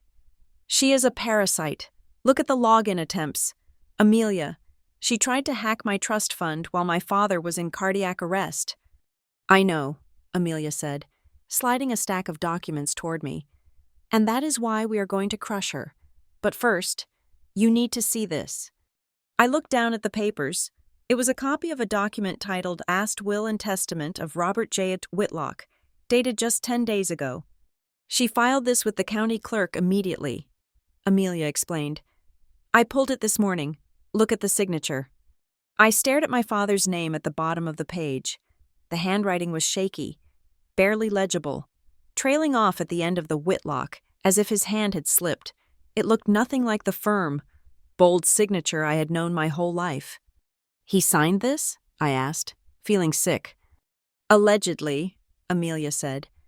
"This amendment shifts the executor role from you to Denise. It also changes the beneficiary structure of the house and his primary savings.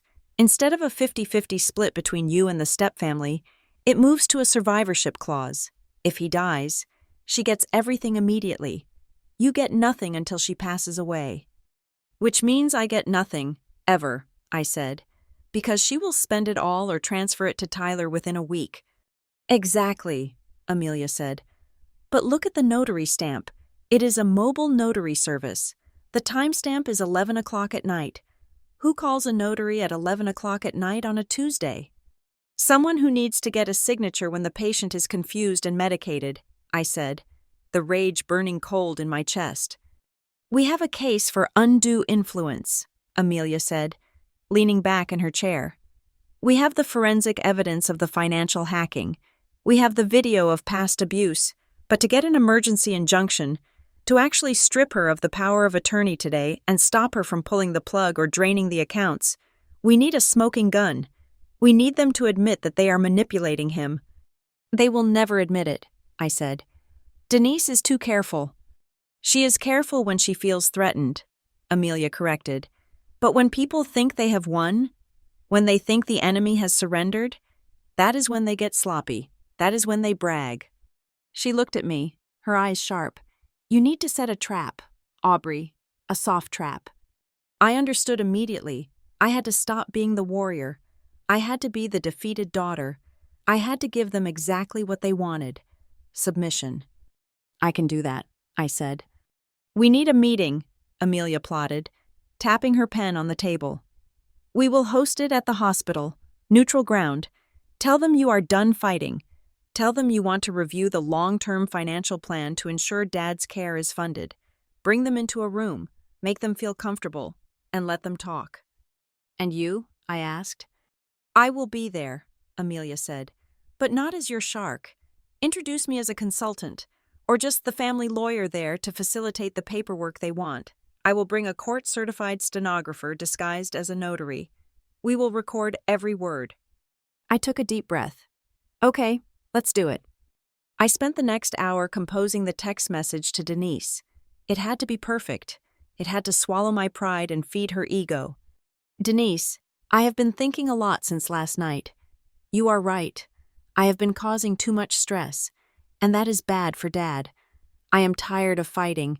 I just want him to get the best care. I am willing to release the funds from the trust to help with the bills, but I need to sign some things over to you and Tyler to make it legal. Can we meet in the hospital consultation room at 2 o'clock? I will bring my lawyer to handle the transfer. Let's just settle this. I hit send. The response came in less than a minute. I am glad you finally came to your senses. Aubrey, we will be there. Do not be late. The trap was set. At 1:45, I met Amelia in the small, glass-walled consultation room on the 4th floor of St. Gabriel Medical Center. It was a room designed for doctors to deliver bad news to families, filled with generic abstract art and a box of tissues on the table. Amelia had brought a woman named Sarah, introduced simply as our notary, who was actually a licensed court reporter with a high-fidelity digital recorder sitting innocuously on the table next to her notebook. Remember, Amelia whispered as we heard footsteps approaching. You are small. You are defeated. Let them fill the silence. The door opened, and Denise walked in. She was wearing a cream-colored suit that screamed, "Wealthy matriarch." Tyler followed her, looking smug, holding his iPad like a trophy. Well, Denise said, sitting down without waiting to be offered a chair.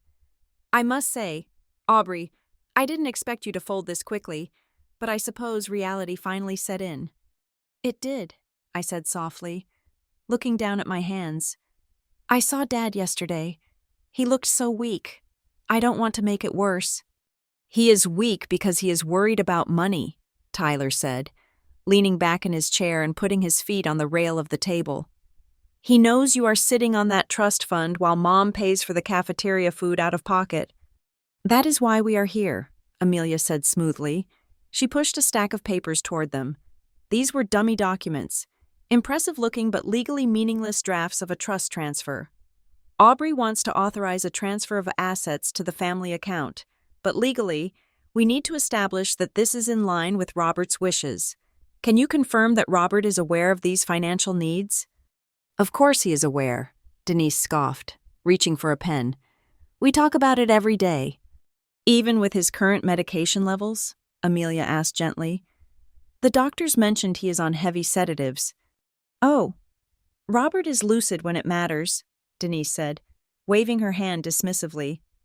Just last week, when we updated the will, he was very clear. I mean, he was drifting in and out a bit.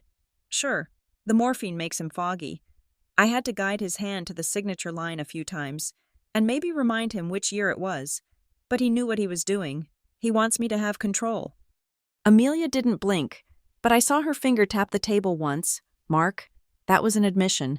Guiding the hand of a sedated patient to sign a will was textbook fraud. That must have been difficult, I said, keeping my voice trembling. I mean, Tyler, you were there too? Did he recognize you? Barely, Tyler laughed. It was a cruel, barking sound. He called me Aubrey at first. Can you believe that? But Mom told him, No, Robert, this is Tyler, the one who is actually helping you. He signed whatever we put in front of him after that. He trusts us. So he signed it because you told him to? Amelia asked, her tone conversational. He signed it because he knows we are the ones taking care of business, Tyler said, leaning forward. Look, are we going to transfer this money or not? I have vendors waiting on the nursing home project. I need this capital injection by Friday. The nursing home project, I said. Is that where the money is going? I thought it was for Dad's medical bills. It is all the same pot, Aubrey, Denise snapped. Family money is family money. If Tyler's business succeeds, that helps your father. We are going to use your trust fund to secure the loan for the land. Your father would want that. He said so. When did he say that? I asked. When I told him to, Denise said, losing patience. My God, Aubrey, stop splitting hairs. He does what I say because he knows I'm the only one who hasn't abandoned him. Now, where do I sign to get access to your accounts? Just one more thing, Amelia said. She flipped a page in her notebook. Regarding the access to Aubrey's personal accounts, the bank flagged some attempts from your IP address. I just want to clear that up so we don't have any legal snags. Was that a mistake? Denise froze for a second, but her arrogance overrode her caution. She thought I was handing over the keys anyway. We were just checking to see what was available, Denise said with a sniff. Tyler is good with computers. He found your password list on an old backup. We figured since you were going to be difficult, we had to be proactive. We were going to transfer it to the joint account for safekeeping. You should thank us for being so diligent." I looked up. The submission vanished from my face. "So you admit," I said, my voice hardening, "that you used my old passwords to attempt an unauthorized transfer of $50,000 from my personal account?" "Unauthorized?" Tyler sneered. "It is Dad's money, really, you just hold it." "And you admit," Amelia added, looking directly at Denise, "that you physically guided the hand of a sedated man to sign a will he couldn't read, after telling him his daughter had abandoned him?" Denise narrowed her eyes. She looked from me to Amelia, sensing the shift in the air. "Why are you asking these questions? I thought we were signing the transfer." "We are not signing anything," I said, standing up. "What?" Denise stood up too, her face flushing red. "You little—" "Sit down, Denise," Amelia said. Her voice was no longer the helpful consultant. It was the voice of a litigator who just closed the steel door of a trap. "This entire conversation has been recorded by a court-certified reporter. You have just admitted to undue influence, testamentary fraud, and attempted grand larceny in violation of the Computer Fraud and Abuse Act." Denise's mouth opened, but no sound came out. She looked at the small recorder on the table, the red light blinking steadily like an unblinking eye. "You tricked us!" Tyler shouted, standing up and knocking his chair back. "This is entrapment." "It is not entrapment," Amelia said calmly. "It is a confession. You came here voluntarily. You spoke voluntarily." "You can't use this," Denise hissed, her hands gripping the edge of the table. "Robert will never believe you. I am his wife. I am his power of attorney." "Not for long," Amelia said. "With this recording, I am filing for an emergency ex parte hearing this afternoon. We are going to ask a judge to suspend your power of attorney immediately pending an investigation into elder abuse." "You wouldn't dare," Denise whispered, looking at me. "Think about your father. The scandal will kill him." "No, Denise," I said, looking her dead in the eye. "You are killing him. You are isolating him, medicating him, and robbing him, and I am done letting you use his health as a shield." I walked to the door. "We are done here." "Aubrey!" Denise screamed as I opened the door. "If you do this, I will never let you see him again. I will tell the nurses to ban you. I will tell him you are trying to destroy me." I stopped. The threat still stung. It was the same old weapon. I turned back. "You can try, but I think the nurses are starting to see the truth too." I walked out, Amelia following close behind. We left Denise and Tyler in the consultation room, the silence of their defeat ringing louder than their screams. We walked down the corridor toward the elevators. My heart was pounding, but it wasn't fear anymore. It was adrenaline. "That was perfect," Amelia said quietly. "We have the financial fraud nailed. The will is toast. The judge will throw it out based on her admission of guiding his hand." "Is it enough?" I asked. "Is it enough to get her out of his room today?" Amelia sighed, stopping near the elevator bank. "It is enough to start a war. It is enough to get a temporary freeze. But Denise is right about one thing. She is his wife. Judges are hesitant to completely sever a spousal bond based solely on financial misconduct, especially if she argues she was doing it for the family. She will lawyer up. She will say she was exaggerating, that she was stressed." She looked at me. "We have the paper trail, but to truly break her hold on him, to make sure she never steps foot in that room again, we need a character witness. We need someone who can testify to the abuse of power that isn't just about money, someone who saw the physical intimidation, someone who can bridge the gap between the past and the present." "Elena," I said. "The nurse," Amelia nodded. "If she testifies that Denise was at your house that night, if she testifies that she has seen Denise intimidating staff and manipulating Robert's medical narrative, that is the nail in the coffin. That changes it from a financial dispute to a patient safety emergency." "She is scared," I said. "She ran away from me last night." "You have to get her," Amelia said. "And more importantly, Aubrey, She needs to say it to Robert. The judge matters. Yes, but if you want your father back, he needs to hear it. He needs to hear it from the neutral party who stood in the shadows. I looked down the hall toward the ICU. She comes on shift in 2 hours. Then you wait, Amelia said. I will go file the emergency motion. You find Elena Morales, and you convince her that her silence is the only thing keeping your father a prisoner. I nodded. I was ready. I had the recording. I had the law. Now, I just needed the truth. The coffee shop was called The Daily Grind, a cramped, steam-filled establishment tucked away 2 blocks from the hospital employee parking lot. It was the kind of place tired medical staff went to decompress, smelling of roasted beans and wet raincoats. I sat at a small corner table, nursing a black coffee that had gone cold 20 minutes ago. I checked my watch. It was 7:15 in the evening. Elena Morales' shift had ended at 7. I had texted her a number I found in the hospital directory. A gamble that she would even read it, let alone respond. My message had been brief.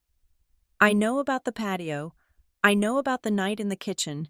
Please, I just want to buy you a coffee and listen. When the bell above the door chimed, I looked up. Elena walked in, without her blue scrubs. She looked smaller, more ordinary. She was wearing a beige raincoat and a scarf wrapped tight around her neck, as if trying to hold herself together physically. She scanned the room, saw me, and hesitated. For a second, I thought she was going to turn around and walk back out into the drizzle. But she didn't. She walked over to my table and sat down, keeping her coat buttoned. She didn't order anything. Her hands were clasped tightly on the tabletop, her knuckles white. I could lose my license for talking to you, she said. Her voice was low, barely audible over the hiss of the espresso machine. Patient confidentiality laws are strict. If Mrs. Whitlock finds out I'm here— Denise is not here, I said softly, and we are not talking about a patient's medical chart. Elena, we are talking about a crime. We are talking about assault. Elena looked away, staring out the window at the passing cars. It was a long time ago. For you, maybe, I said. For me, it has been every single day for 5 years. My father thinks I am a monster. He thinks I attacked his wife. He thinks I am unstable, all because of a story Denise told him, a story you helped validate. Elena flinched. I never told him you hit her. No, I countered. But you didn't tell him she pushed me, did you? The silence stretched between us, thick and heavy. Tell me what happened, I said, leaning forward. Please, I need to know why. Why were you at my father's house at 2 a.m? You said you didn't make house calls. Elena took a shaky breath. She unclasped her hands and rubbed her face, looking suddenly very tired. I didn't make house calls, she admitted. I was running an errand. Denise, Mrs. Whitlock, she called me at the nurse's station around 1 a.m. She sounded frantic. She said Robert was panicking about some insurance papers, claiming if we didn't have them by morning, the coverage would be denied. She said she couldn't leave his side because he was so agitated. She lied, I said. Dad was asleep. I was there earlier. I know that now, Elena said bitterly. But back then, I was new to the cardiac unit. Denise was the wife of a VIP patient. She was charming, generous. She had given me a gift card for Christmas. She asked me to drive to the house, pick up a blue file folder from the kitchen counter, and bring it to the hospital before my shift ended. She gave me the code to the back gate. So you went, I said. I went, Elena nodded. I parked down the street so I wouldn't wake the neighbors. I walked around the back. I was about to knock on the glass door when I saw the lights were on. I looked inside. She paused, her eyes unfocusing as she traveled back to that night. I saw you, she whispered. You were wearing a gray suit. You looked exhausted. And I saw Denise. She was screaming. I couldn't hear the words through the glass. But I saw her face. It was twisted, ugly. And then? And then I saw her shove you, Elena said. It wasn't self-defense. You weren't coming at her. You were standing there, holding a box. She threw her whole weight into you. I saw you hit the cabinets. I saw you fall. Why didn't you come in? I asked, a lump forming in my throat. Why didn't you help me? Elena looked down at her hands again. Shame radiated off her in waves. I was scared, she confessed. I froze, and then, before I could decide what to do, she saw me. My blood ran cold. She saw you? She looked right at the glass, Elena said. She opened the door. You were on the floor, groaning. She grabbed my arm and pulled me into the kitchen. She dragged me into the pantry, away from you. What did she say? She was terrified, but also calculating, Elena said. She told me that if I told anyone what I saw, she would ruin me. She knew I was going through a messy divorce. She knew I had debt. She told me she would go to the hospital administration and tell them I had accepted bribes to alter Robert's medication records. She said she would claim I was selling patient data. But that is insane, I said. Nobody would believe that. I was a nobody nurse with bad credit and an ex-husband suing for custody, Elena said, tears welling in her eyes. She was the wealthy wife of a prominent businessman. Who do you think they would believe? She told me. You are going to tell Robert that Aubrey was screaming, that she was out of control. That is all you have to do. Just nod when I tell the story. Do that, and your job is safe. Do that, and I will help you with your legal fees. I sat back in my chair, stunned. It wasn't just fear, it was blackmail. Denise had weaponized Elena's vulnerability just like she had weaponized mine. So you took the deal, I said. It wasn't an accusation anymore. It was just a statement of fact. I didn't say anything, Elena said quietly. The next morning, when I went to check Robert's vitals, Denise was there. She was telling him the story about how you went crazy, about how you attacked her. Robert looked at me. He asked, Elena, you were there? Is this true? She closed her eyes, a tear escaping and tracking down her cheek. I looked at him. He was so sick. Denise was standing behind him, staring at me with those cold eyes. I didn't say yes. I just said, it was a very chaotic night. Mr. Whitlock, everyone was very upset. And then I walked out. That was enough, I said. To him, that was a confirmation. I know, Elena whispered. I have carried that moment for 5 years. Every time I see you come into the hospital, every time I see him look at you with that disappointment, it eats me alive. I let her steal his daughter from him. You can fix it, I said. Elena, you can fix it now. Elena shook her head frantically. I can't. You don't understand. It is worse now. It is not just about the past. What do you mean? Elena leaned in across the table, her voice dropping to a terrified whisper. She is doing it again, Aubrey, but this time it is not just lies. It is fraud. My heart hammered against my ribs. The will? Elena nodded. 2 weeks ago, late at night, Robert was on a heavy dose of Dilaudid. He wasn't tracking time. He didn't know if it was day or night. Denise brought a man in, a notary. She said, but she needed a witness from the staff to sign the medical attestation that the patient was alert and oriented. And you signed it? I asked, horrified. No, Elena said firmly. I refused. I told her he was sedated. I told her he couldn't legally sign anything. She got angry. She threatened me again. She brought up the past. She said, you are already in deep. Elena, if I go down for the past 5 years, you go down as my accomplice. You helped me hide domestic abuse. You think the nursing board will forgive that? She is trapping you, I said. She found a junior nurse, Elena said, her voice shaking. A girl named Kayla. Young, scared. I saw Kayla sign the book. Denise got what she wanted, but she knows I know, and she knows I'm tired of being afraid. That is why she watches me. That is why she keeps you away. I reached across the table and took Elena's hand. Her skin was cold. Elena, listen to me, I said fiercely. I have a lawyer. Her name is Amelia Rhodes. She is a shark. We have evidence of the financial fraud. We have the video from the kitchen. I recovered it from the cloud. Elena's eyes went wide. You have the video? I have the video, I confirmed. I can prove she pushed me, and I can prove you were there. But the video doesn't have audio. It doesn't explain why you were silent. It doesn't explain the blackmail. If I speak up, Elena started, her voice trembling, I will lose my job. I will be struck off the registry. I helped cover up a crime. If you speak up now, you are a whistleblower, I said. Amelia can get you immunity. We can frame it as you acting under duress. We can protect you from the hospital administration and from Denise, but only if you come forward voluntarily. If we have to subpoena you, it looks like you are hiding something. If you help us, you are the hero. Elena pulled her hand back. She picked up a napkin and started tearing it into small strips. She was weighing her life against her conscience.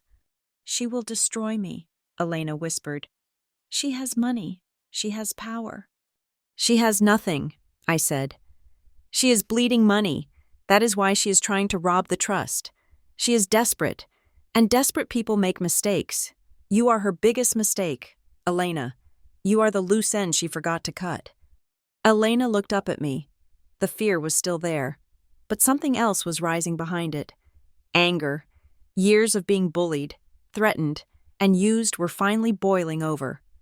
I want to do it, she said. Okay, I exhaled, feeling a rush of relief. We are going to court tomorrow. We need an affidavit. No, Elena said sharply. I blinked. No? I will not sign a paper and hide behind a lawyer, Elena said. Her voice was stronger now. I am not going to let a judge tell Robert the truth. I owe him more than that. What are you saying? I will testify, Elena said, but on one condition. Before we go to court, before the police are called, before any of that, I want to tell Robert, I want to stand in front of him, with you there, and I want to tell him exactly what happened that night, and I want to tell him what she tried to make me do 2 weeks ago. Elena, that is dangerous, I warned.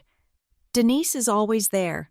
If she sees us, then we do it when she is not there, Elena said. Or we do it when she is there.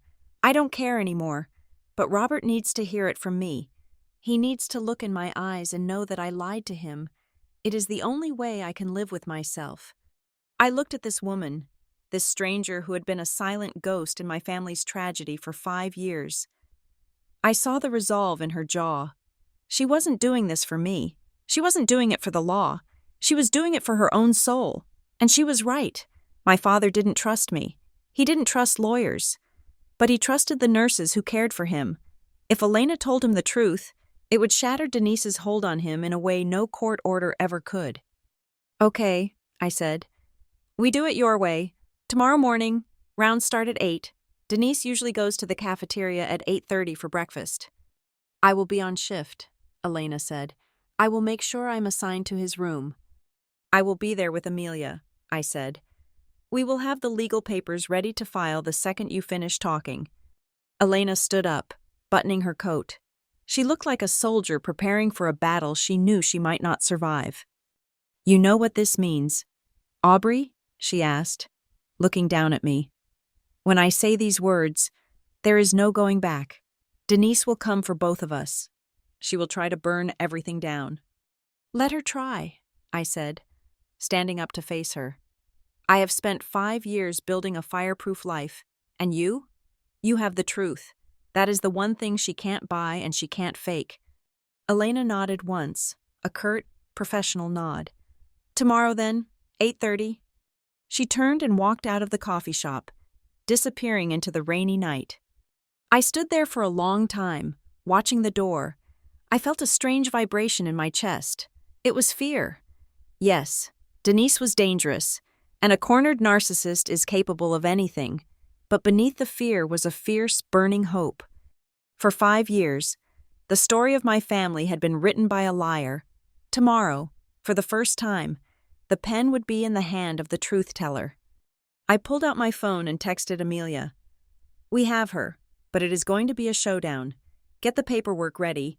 We are doing this live. I walked out into the rain, letting the cold water wash over my face. The pieces were set. The trap was primed. Tomorrow, the walls of the Harborside Grand, the lies of the kitchen, and the silence of the hospital would all come crashing down, and I would be there to watch Denise Whitlock buried under the rubble. The conference room on the 4th floor of St. Gabriel Medical Center was a windowless box of beige walls and fluorescent lights, designed to suck the emotion out of life and death decisions. In the center sat a long mahogany table that looked like it had been salvaged from a 1990s boardroom. On one side sat the hospital's legal team, a risk management officer named Mr. Henderson, who looked like he had an ulcer, and the hospital's general counsel, a sharp-eyed woman named Ms. Vance. Next to them was an independent notary consultant Amelia had insisted on bringing to verify the legality of the documents in question. On my side sat Amelia, looking like a predator in a tailored navy suit, and me. I kept my hands folded on the table to hide a slight tremor. This was the first volley. If this went wrong, Denise would lock me out of the room forever. The door opened at exactly 9 o'clock. Denise walked in, and the temperature in the room seemed to drop. She was wearing a white cashmere suit, impeccable and expensive, a stark contrast to the sterile hospital environment. She held her head high, projecting the image of the grieving but capable matriarch. Tyler trailed behind her, carrying a leather portfolio that looked brand new, his face set in a mask of arrogant boredom. "I really don't see why this is necessary," Denise announced as she took the seat at the head of the table, deliberately positioning herself as the authority figure. "Robert is resting. I should be with him, not sitting here rehashing paperwork that is already filed." "Thank you for joining us, Mrs. Whitlock," Amelia said, her voice smooth and deceptively polite. "We just need to clarify a few discrepancies before the hospital can fully enforce the new directives regarding Mr. Whitlock's care and asset management." "Discrepancies?" Denise scoffed, placing a heavy stack of files on the table. "Everything is in order. My husband trusts me implicitly. I have the power of attorney, the medical directive, and the updated will. Everything is notarized." "Right," Amelia said, opening her own file. "Let's start there. The power of attorney, the most recent version is dated 2 weeks ago, correct?" "Yes," Denise said. "Robert wanted to make sure I had full authority to handle the accounts while he recovered. He knows Aubrey here gets confused about the details." She shot me a pitying look. I didn't react. I just stared at the watermark on the table. Ms. Vance, the hospital lawyer, leaned forward. "Mrs. Whitlock, the concern raised by Ms. Rhodes is regarding the patient's capacity at the time of signing. The chart indicates that on the night in question, Mr. Whitlock was on a high-dose hydromorphone drip." "He has a high tolerance," Denise said quickly. "He knew what he was signing." "Did he read the document?" Amelia asked. It was a simple question, delivered softly. "Of course he read it," Denise snapped. Then, sensing she might have sounded too defensive, she softened her tone. "Well, let me clarify. Robert's eyes were tired. The medication makes his vision blur, so I read it to him. I explained every clause. He nodded. He squeezed my hand. He said, 'Denise, just show me where to sign. I trust you completely.'" Amelia nodded slowly, writing something down on her legal pad. "So, you read it to him, and you guided him to the signature line?" "I helped him hold the pen," Denise said, sitting up straighter. "His hands shake. Is it a crime to help a sick man hold a pen?" "It is not a crime to help," Amelia said, "but it is legally significant if the patient cannot physically locate the signature line himself. It suggests a level of dependency that requires strict scrutiny." "He relies on me," Denise said, her voice rising. "That is what marriage is. He relies on me for everything because his own daughter abandoned him." "Actually," Amelia interrupted, cutting off the emotional tirade before it could gain momentum, "let's talk about that reliance. We have some questions about the updated will as well, the one that disinherits Aubrey until after your death." "That was Robert's idea," Tyler chimed in, speaking for the first time. "Dad is sick of Aubrey using money to manipulate him. He wanted to secure Mom's future." "Interesting," Amelia said. She reached into her bag and pulled out a small, silver device. It was a high-fidelity audio recorder. Because we have a recording from a meeting in the consultation room just 2 days ago.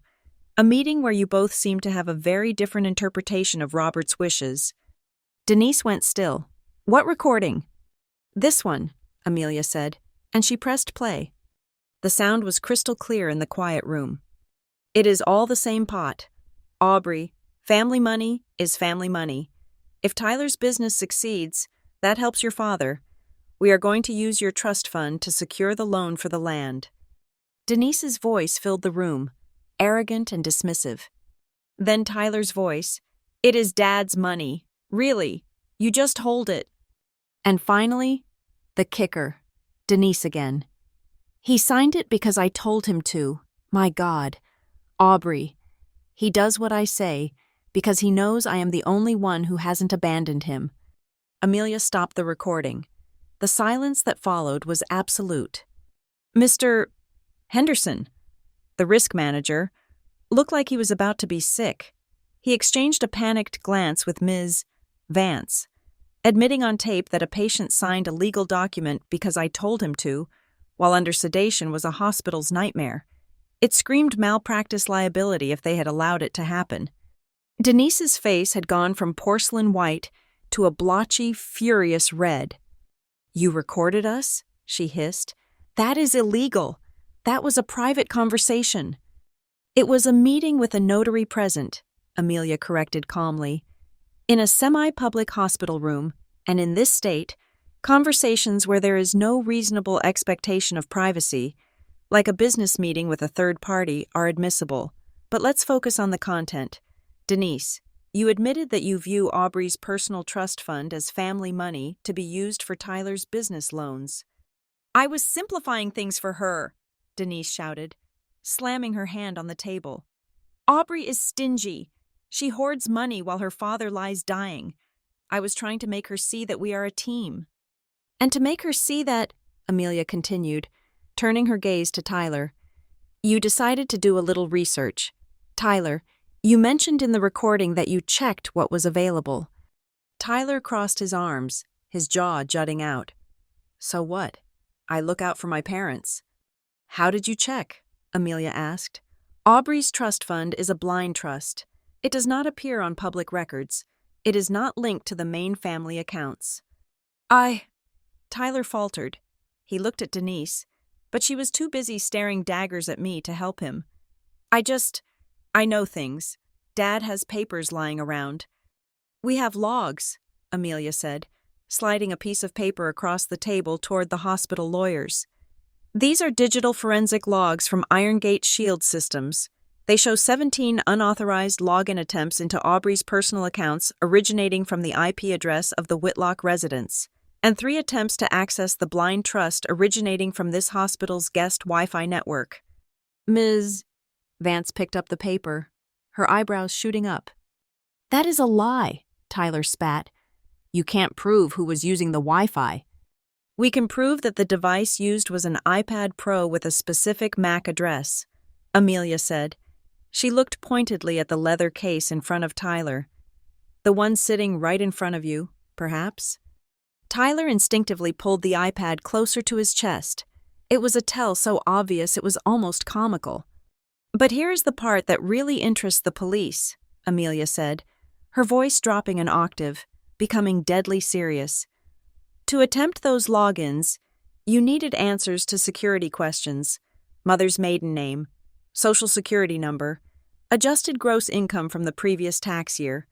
She paused, letting the weight of the words hang in the air.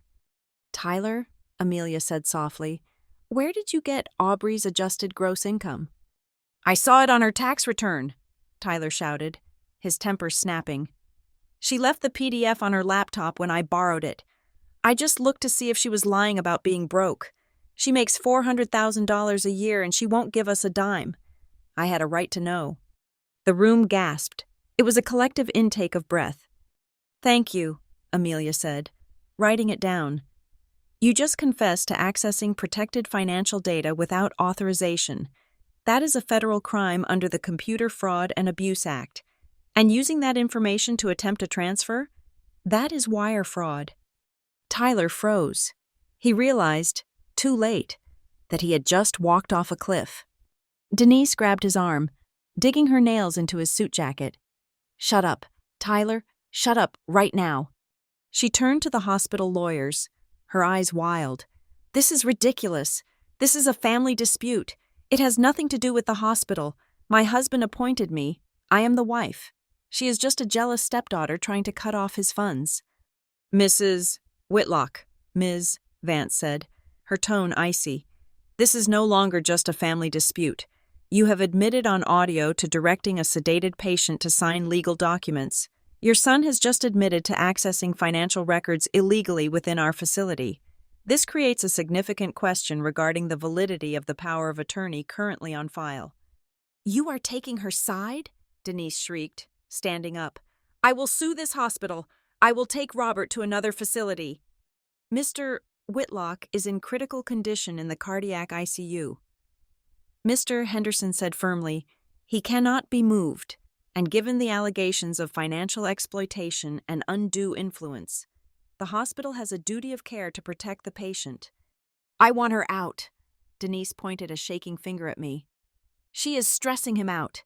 She is trying to kill him to get her inheritance early." "Actually," Amelia said, standing up to match Denise's height, "we are filing for an emergency injunction this afternoon, but right now, based on these admissions, we are formally requesting that the hospital suspend the current power of attorney pending a judicial review. We are asking that decision-making revert to the next-of-kin hierarchy, which, given the conflict of interest with the spouse, would involve the biological daughter." "You can't do that!" Denise screamed. She looked like a cornered animal, her mask of sophistication completely shattered. "I am his wife. I have been by his side every day. Aubrey hasn't visited in 5 years." "Because you wouldn't let me," I said. I spoke for the first time, my voice quiet but cutting through her screaming like a knife. "You kept me away. Denise, you told him I hated him. You told me he didn't want to see me. You intercepted my calls. You threw away my letters, and now we know why. Because you were draining him dry." "I love him," Denise wailed, but it sounded hollow, theatrical. "I saved him." "We are going to recommend a temporary suspension of the power of attorney," Ms. Vance said, closing her file. "Effective immediately.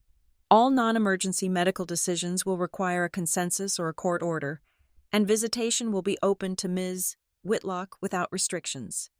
"No!" Denise slammed her hands on the table. "I forbid it. If she goes in that room, she will poison his mind." "Security," Ms. Vance said into her lapel microphone.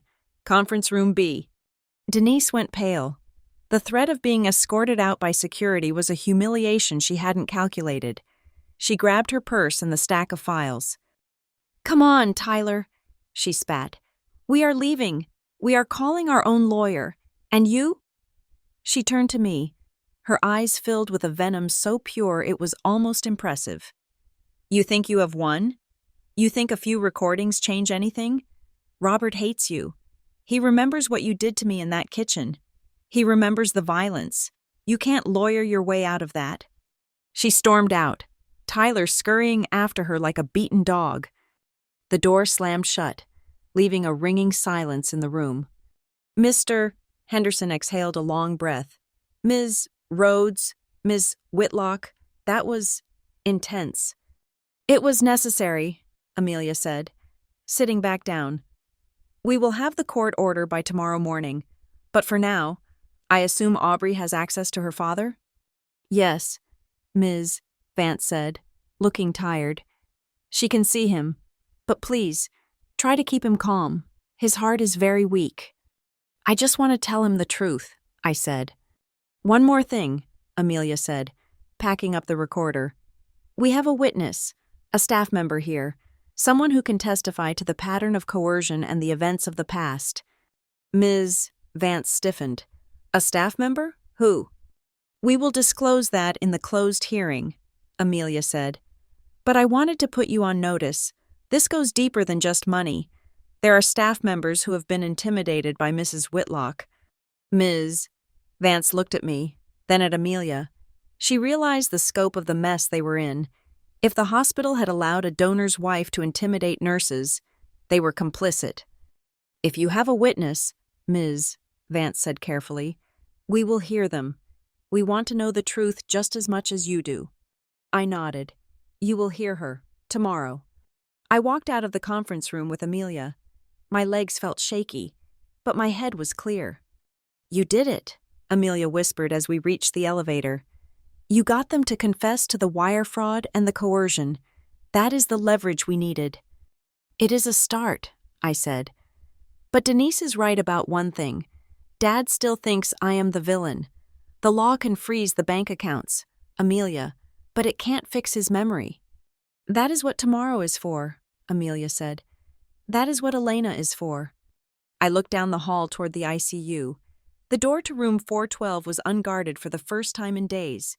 Denise was gone, scrambling to find a defense lawyer. I am going in, I said. Don't do the big reveal yet, Amelia warned. Wait for Elena. He needs to hear it from her first. If you try to tell him now, he will think you are just spinning another lie to cover your tracks. I know, I said. I'm just going to sit with him. I'm just going to be his daughter for 10 minutes. No money, no fights, just his daughter. I walked down the hall. For the first time in 5 years, the path to my father was clear.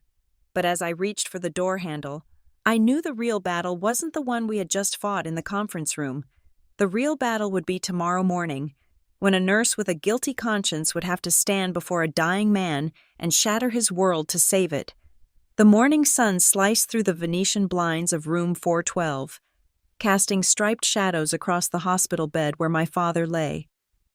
It was 8:30 in the morning. The air in the room was thick, charged with the static electricity of a coming storm. To a casual observer, it looked like a standard medical consultation. To me, it was an execution. The room was crowded. My father, Robert, was propped up on pillows, looking pale and fragile, his skin possessing the translucency of parchment paper. He was awake, his eyes moving slowly from face to face, confused by the gathering. I stood near the window, my arms crossed, feeling the cold glass against my back. Amelia stood next to me, her posture rigid, clutching the file that contained the end of Denise's reign. On the other side of the bed stood Denise and Tyler. They looked annoyed, impatient, like aristocrats forced to endure a meeting with the help. Denise was smoothing the blanket over Dad's legs, playing the role of the doting wife for the benefit of Mr. Henderson, the hospital administrator, and Ms. Vance, the legal counsel, who stood at the foot of the bed. I really don't understand why we are doing this now, Denise complained, flashing a tight, artificial smile at the hospital staff. Robert needs his rest. Surely this administrative nonsense can wait until he is stronger? It is standard protocol, Mrs. Whitlock, Ms. Vance said, her voice neutral but firm. When there are conflicting reports regarding patient capacity and decision-making, we conduct a care conference with all parties present. We need to ensure the patient is hearing the same information as the family. The door opened, and Elena Morales walked in. She was wearing her blue scrubs, her badge clipped to her chest. She looked terrified. Her hands were clasped in front of her, knuckles white, but she walked with a determination that made my throat tight. Denise saw her and stiffened. For a split second, a look of pure panic flashed across her face, a deer caught in the headlights of a semi-truck, but she recovered instantly, masking the fear with a sickly sweet condescension. "Oh, Nurse Morales," Denise cooed, though her eyes were hard as flint. "Here to check the vitals? We are actually in a meeting, so if you could come back later." "Nurse Morales is here at our request," Amelia interrupted. "She is part of the care conference." My father looked at Elena, his brow furrowing. "Elena?" he rasped, his voice weak. You were on nights last week?" "Yes, Mr. Whitlock," Elena said softly, stepping closer to the bed but keeping a safe distance from Denise. "Why is the night nurse here?" Tyler scoffed, looking at his watch. "This is a waste of time." Mr. Whitlock, Ms. Vance said, addressing my father directly. We need to clarify a few events regarding your legal paperwork. Specifically, the documents signed in the last 2 weeks. Do you recall signing an amendment to your will and a new power of attorney regarding your wife and stepson? Dad looked confused. He looked at Denise. I think so. Denise said it was for the insurance, to make sure the bills were paid. He remembers, Denise said quickly. See, he is lucid. Mr. Whitlock, Elena spoke up. Her voice trembled, but it cut through the room. Do you remember the night of the 14th? The Tuesday? Dad looked at her, blinking. The 14th? You were on a high dose of hydromorphone, Elena said. Her eyes locked on my father. You were drifting in and out of sleep. Mrs. Whitlock brought a man into the room. She told me to sign the logbook as a witness. She told me to attest that you were alert and oriented. Denise's smile vanished. She is confused. Robert, she is overworked. I refuse to sign, Elena continued, her voice gaining strength. Because you didn't know where you were. Mr. Whitlock, you thought you were in your garden. You were talking to your first wife, and I watched Mrs. Whitlock take your hand, put a pen in it, and guide it across the paper while telling you that you were just signing a birthday card for Tyler. The room went deadly silent. Dad turned his head slowly to look at Denise. A birthday card? She is lying, Denise snapped, her voice rising an octave. Robert, look at her. She is a low-level nurse trying to make trouble because I reported her for negligence last month. I never reported you, Elena said calmly, because until today, I was too afraid of you. Afraid? Dad whispered. Why would you be afraid of Denise? Elena took a deep breath. This was it. The bridge was burning. Because of what I saw 5 years ago, Mr. Whitlock, Elena said. Denise lunged forward, actually taking a step toward Elena. Shut your mouth. You get out of this room. Mr. Henderson, Amelia barked. Restrain her if necessary. Mr. Henderson stepped between Denise and Elena. Let her speak. Mrs. Whitlock. Elena looked at my father. She didn't look at Denise anymore. She looked only at the man she had allowed to live in a lie. 5 years ago, Elena said, tears starting to spill down her cheeks. The night you were in the hospital with your first heart scare, Denise called me. She asked me to come to your house to pick up a file. It was 2 a.m. I was at the hospital with you, Robert, Denise shouted. Don't listen to this insanity. I went to the house, Elena continued, her voice shaking with emotion. I walked around the back. I looked through the glass patio door. The lights were on in the kitchen. I saw Aubrey. Dad looked at me. I stepped forward, coming into his line of sight. I saw them arguing, Elena said. And I saw Denise grab Aubrey by the shoulders. I saw Denise throw her backward into the kitchen cabinets. I saw Aubrey hit the floor. She couldn't get up. Dad's eyes went wide. His heart monitor began to beep faster. Beep, beep, beep, beep. No, Dad whispered. No, Denise told me. She called me. She said Aubrey was throwing things. She said Aubrey attacked her. That is what she told you on the phone, Elena said. I heard her say it, but I was there. Mr. Whitlock, I was standing right outside the glass. Aubrey never raised a hand. She was the one on the floor. Then why? Dad asked, his voice breaking.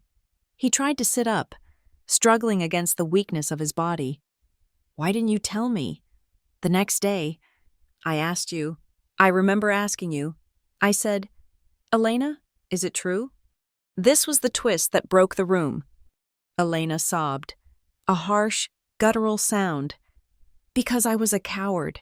Because Denise dragged me into the pantry and told me she would ruin my life. She said she would tell the board I was stealing drugs. She said she would make sure I never worked again. I had debts. I had a daughter. So when you asked me, I stayed silent.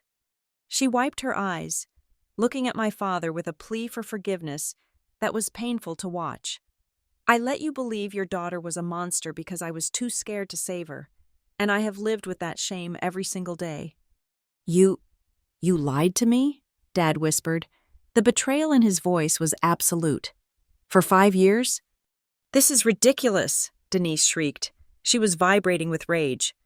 You are going to take the word of this disgruntled employee over your wife? She is obviously being paid by Aubrey. Look at them. They are conspiring against us. We have proof, Amelia said. Amelia stepped forward and placed a tablet on the tray table in front of my father.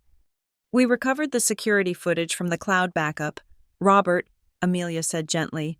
Denise wiped the hard drive, but she didn't know about the off-site server. She pressed play. The grainy black and white footage flickered to life. The room held its breath. On the screen, my father saw his kitchen. He saw me, 5 years younger, looking tired and defensive. He saw Denise, her face twisted in rage, and then he saw the shove. It was violent and undeniable. He saw me crumple. He saw Denise pull out her phone and start acting. And then Amelia paused the video and zoomed in on the glass door in the background. There, ghost-like but unmistakable, was the reflection of a woman in scrubs standing on the patio. That is Elena, Amelia said. She was there. My father stared at the screen. He watched the loop of his wife assaulting his daughter. He watched the proof of the lie that had poisoned our relationship for half a decade. He closed his eyes. A single tear tracked through the stubble on his cheek. His hand, shaking violently, gripped the bedsheet. Robert, Denise whispered. Her voice had changed. The anger was gone, replaced by a desperate, cloying wheedle. Robert, honey, look at me. You know how stressed I was back then. I didn't mean to push her. It was an accident. And Aubrey, she was provoking me. I did it for us. I did everything for us. Dad opened his eyes. He didn't look at the screen anymore. He looked at Denise, and for the first time in my life, I saw the veil lift. He didn't see the savior. He didn't see the devoted wife. He saw the predator. Get out, he whispered. What? Denise blinked. Get out, Dad said, his voice gaining a sudden, terrifying strength. He pointed a trembling finger at the door. Get out of my room. Get out of my house. You can't kick me out, Denise screamed. I have power of attorney. Not anymore, Dad rasped. He looked at Ms. Vance. I want it revoked. All of it. The will, the power of attorney, the medical directives. Burn them. We will suspend them immediately, Mr. Whitlock, Ms. Vance said, nodding to security. And you, Dad looked at Tyler, who was shrinking against the wall. You hacked my daughter's accounts? You stole from her? I was just borrowing, Tyler stammered. Get him out, Dad roared, a surge of adrenaline pushing through the sedation. I don't want to see them, ever again. 2 security guards stepped forward. This isn't over, Denise shrieked, as the guards took her by the arms. She was thrashing, her mask of civility completely gone. I will sue you. I will take half of everything. You are nothing without me. Robert, you are a pathetic old man. Get her out, Dad shouted, clutching his chest. The guards dragged them out. Denise's screams echoed down the hallway. I will ruin you. I will ruin all of you. Until the heavy fire doors slammed shut, cutting off the noise. The silence that followed was deafening. The heart monitor was beeping rapidly. A nurse, not Elena, another one, rushed to check the vitals, but Dad waved her away. He slumped back against the pillows, looking suddenly 20 years older. He was breathing hard, staring at the ceiling. Then, he turned his head slowly to the side. He looked at me. I was still standing by the window, hugging myself. I felt raw. I felt stripped clean. Aubrey, he whispered. I walked over to the bed. My legs felt like jelly. I took the hand he offered. It was cold and frail. Is it true? He asked, his voice breaking. Everything. All these years. You never hurt her? No, Dad, I said, tears finally spilling over. I never hurt her. I just wanted to protect you. My God, he sobbed, bringing my hand to his lips. My God, what have I done? I let her I let her turn me against you. I thought I was protecting the peace, but I was just feeding the wolf." "It is okay, Dad," I said, smoothing the hair back from his forehead. "You know now. That is what matters." "It is not okay," he said fiercely. "I left you alone. I left you alone with them." He looked past me to where Elena was standing by the door. She looked ready to bolt, ready to accept her punishment. "Elena," Dad said. Elena flinched. "I am sorry. Mr. Whitlock, I will pack my things. I know I have to leave." "Wait," Dad said. He reached out his other hand, gesturing for her to come closer. Elena stepped forward, trembling. Dad looked at her. There was anger in his eyes, yes, but there was also something else, grace. "You should have told me," he said. 5 years ago. You should have told me." "I know," Elena whispered. "I am so sorry." "But you told me today," Dad said. "You could have stayed silent. You could have let her sign those papers. You could have kept your job safe, but you spoke up." He squeezed my hand. "Thank you," Dad said, his voice thick with emotion. "Thank you for giving me my daughter back, even if it is late, even if it is so very late." Elena covered her mouth with her hand, a sob escaping her throat. She nodded, unable to speak. "Ms. Rhodes," Dad said, looking at Amelia. "I am here, Robert," Amelia said, stepping forward. "I want a new will," he said, his voice steadying. "I want everything restored, and I want a restraining order, against Denise, against Tyler. If they come within 500 feet of me or Aubrey, I want them arrested." "I will have it drafted within the hour," Amelia promised. The hospital staff quietly filed out, leaving us alone. The storm had passed. The room was quiet, save for the rhythmic beeping of the monitor, which was slowly returning to a steady cadence. I sat on the edge of the bed. My father held my hand like a lifeline, as if he was afraid that if he let go, I would disappear again into the narrative Denise had written. I looked at him, bruised, battered, heartbroken, but finally, truly seeing me. "I am here, Dad," I whispered. "I am not going anywhere." "I know," he said, closing his eyes. "I know." And as the rain finally began to fall against the window pane, washing away the grime of the city, I realized that I hadn't just won a legal battle or saved a bank account. I had reclaimed my name. I was no longer the unstable stepdaughter.